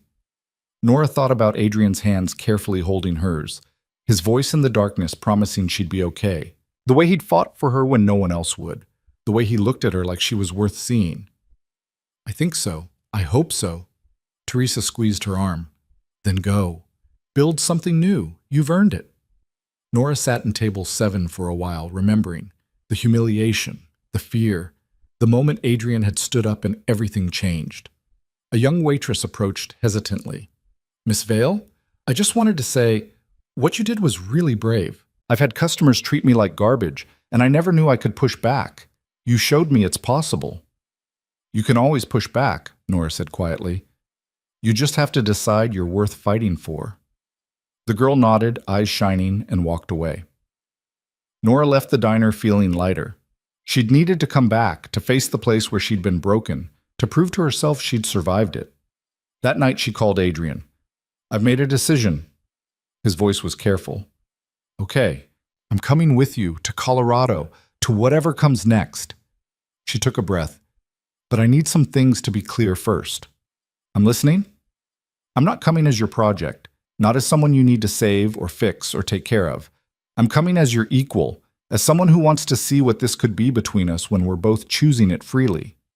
"Agreed.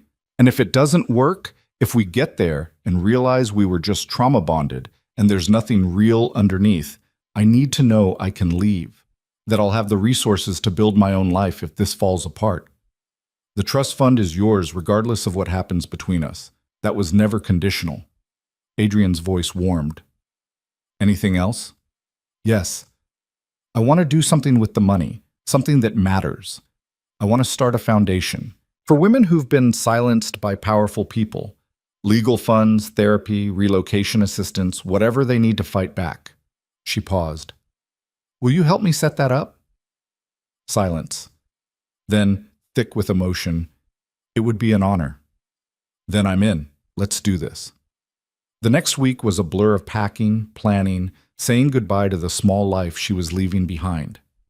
Rosa cried when Nora told her, then immediately started planning care packages to send to Colorado. Marcus nodded approval.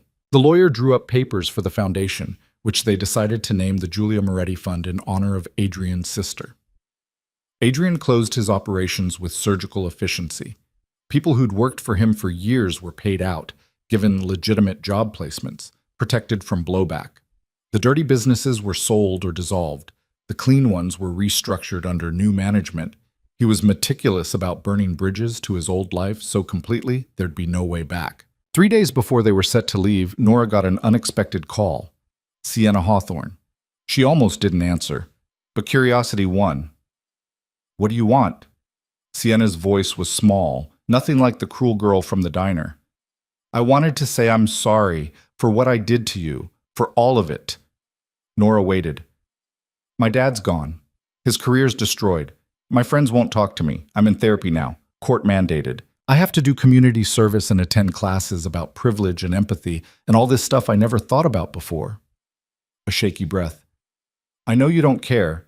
I know saying sorry doesn't fix anything, but my therapist said I needed to try anyway." "Your therapist is right. It doesn't fix anything." "I know, but I'm saying it anyway. I'm sorry for being cruel, for using my privilege to hurt people who couldn't fight back, for thinking it was funny to destroy someone just because I was bored." Her voice cracked. "You didn't deserve what I did to you. No one did. Nora closed her eyes. She could hear the sincerity, but she also heard the self-pity underneath. Sienna was sorry because she'd faced consequences, not because she genuinely understood the harm. But maybe that was enough. Maybe that was all accountability ever looked like.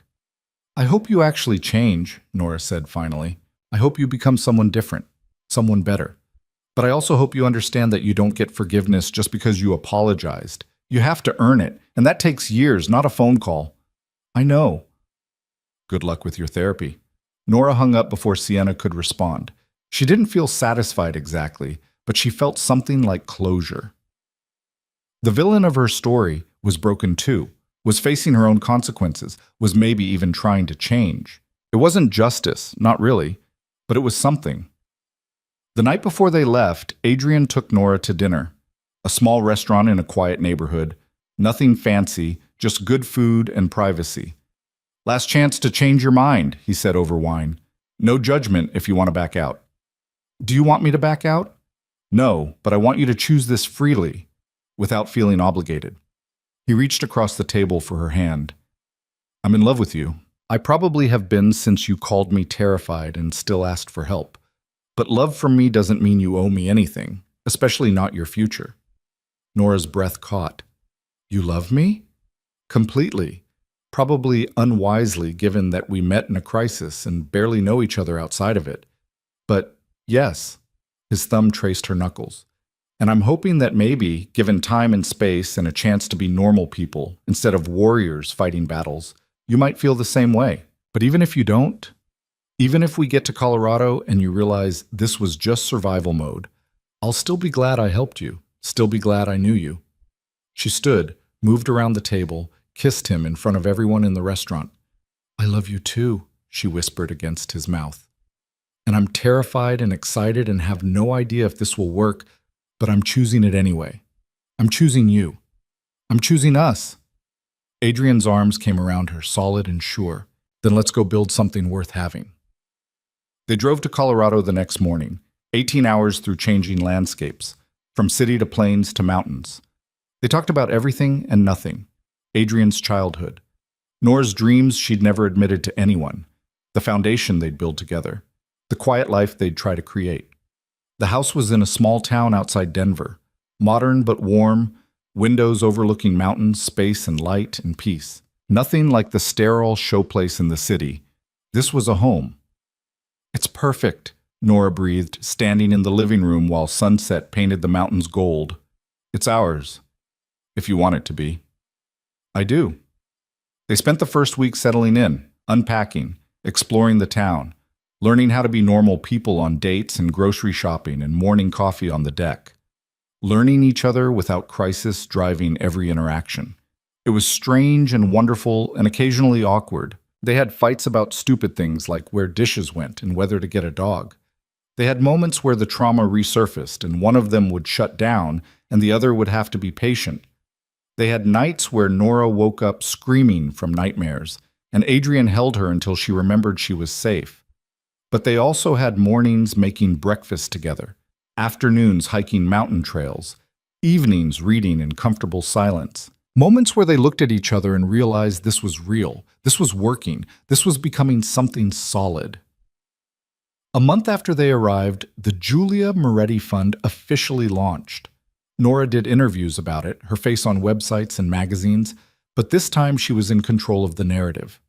This time she was speaking on her terms. The foundation funded 3 women in its first week. Legal fees for a waitress suing her employer for harassment. Relocation costs for a woman escaping an abusive politician. Therapy for a hotel worker who'd been assaulted by a wealthy guest. Nora read their thank you messages and felt purpose solidify in her chest. This was what she'd survived for. Not just to escape, but to help others escape too. 6 months after they left the city, Adrian proposed. They were hiking a trail they'd come to love, the one that ended at a waterfall, when he stopped at the summit and pulled out a ring. I know it's fast. I know we're still figuring this out. But I also know I want to spend the rest of my life with you. Building this foundation, building a life that matters. Choosing to be better every day because you make me want to be. He smiled. Marry me. Or don't. But know that I'm asking. That I'm choosing you every day for the rest of my life, whether there's a ring or not. Nora looked at the ring, simple, elegant, exactly her style, and then at the man holding it. The crime boss who'd walked away from his empire. The protector who'd fought for her when everyone else stayed silent. The human underneath all the armor who'd chosen vulnerability over power. Yes, she said. Yes to marriage. Yes to building this life together. Yes to all of it. He slid the ring on her finger, kissed her with the waterfall roaring beside them and mountains stretching forever in every direction. They were married in the fall, small ceremony, just Rosa and Marcus and Adrian's lawyer and a handful of people from the foundation. Nothing fancy. Just promises made in front of people who mattered. Nora wore a simple dress. Adrian wore a suit but no tie. They wrote their own vows. I promise to see you, Nora said, hands shaking but voice steady. To never let you disappear into the shadows again. To remind you every day that you're worth more than what you've done. That redemption is possible. That love is stronger than guilt. I promise to protect you, Adrian said, eyes locked on hers. Not because you're fragile, but because you're precious. To stand beside you while you build something beautiful from the ashes of what almost destroyed you. To be worthy of the second chance you've given me. They kissed while everyone cheered, and Nora felt something settle in her chest. Peace. Real peace. Not the absence of danger, but the presence of something worth protecting. A year after leaving the city, Nora went back for the first time. The Julia Moretti Fund was opening its first physical office, a space where women could come for help, for resources, for the support Nora had almost lost forever.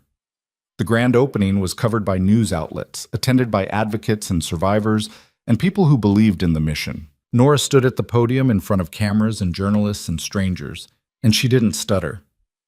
I was invisible for most of my life, she said. I was taught that staying quiet kept you safe, that making yourself small meant you wouldn't get hurt, and for a while that was survival. But it was also a prison. She looked out at the crowd, found Adrian in the back row, his eyes steady and proud. This foundation exists because I learned that being visible is worth the risk, that speaking up, even when your voice shakes, can change everything. Not just for you, but for everyone who comes after. She paused. We're here for the women who are still invisible, the ones who are terrified to fight back because they don't think they can win. We're here to tell you that you can, that your voice matters, that you're worth fighting for. The crowd erupted in applause. After the ceremony, a young woman approached Nora hesitantly. I saw your story, about the diner, about standing up to the senator's daughter. It gave me the courage to report my boss for harassment. I just wanted to say thank you. Nora took her hands. You gave yourself the courage. I just showed you it was possible. But the strength was always yours. The woman cried. Nora held her. And in that moment, surrounded by people who'd found their voices because she'd found hers, Nora understood what her life had become. Not a tragedy, not a trauma, a transformation. That evening, Nora and Adrian walked through the city together, past Metro Diner, under new ownership now, remodeled and bright, past the apartment building where she'd hidden, past all the places that held ghosts of who she used to be. How does it feel to be back? Adrian asked. Strange, like visiting someone else's life. She squeezed his hand. But also good. Like proving I survived it, that it didn't destroy me. You did more than survive it. You transformed it into something meaningful. They stopped outside the diner. Through the windows, Nora could see the evening shift starting, waitresses moving between tables, the rhythm of service she knew by heart. One of the waitresses looked up, made eye contact with Nora through the glass. Her eyes widened in recognition. Then she smiled, gave a small wave, a gesture of solidarity and understanding. Nora waved back. Ready to go home? Adrian asked. Home.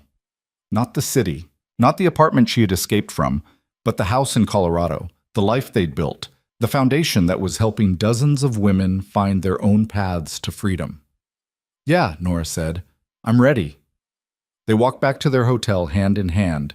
Tomorrow they'd fly back to Colorado, back to the quiet life they'd chosen, back to the work that gave everything meaning. But tonight, Nora stood in the city that had almost destroyed her and felt only gratitude. For surviving, for fighting, for finding the courage to be visible when every instinct screamed to hide. She'd walked into Metro Diner weeks ago as a frightened, invisible woman with no power and no voice. She was leaving as Nora Vale Moretti, founder of an organization helping women find their strength, wife to a man who'd chosen redemption over power, survivor who'd transformed her trauma into purpose. Not perfect, not fearless, not without scars, but no longer invisible, no longer silent, no longer afraid. And that was enough. That was everything.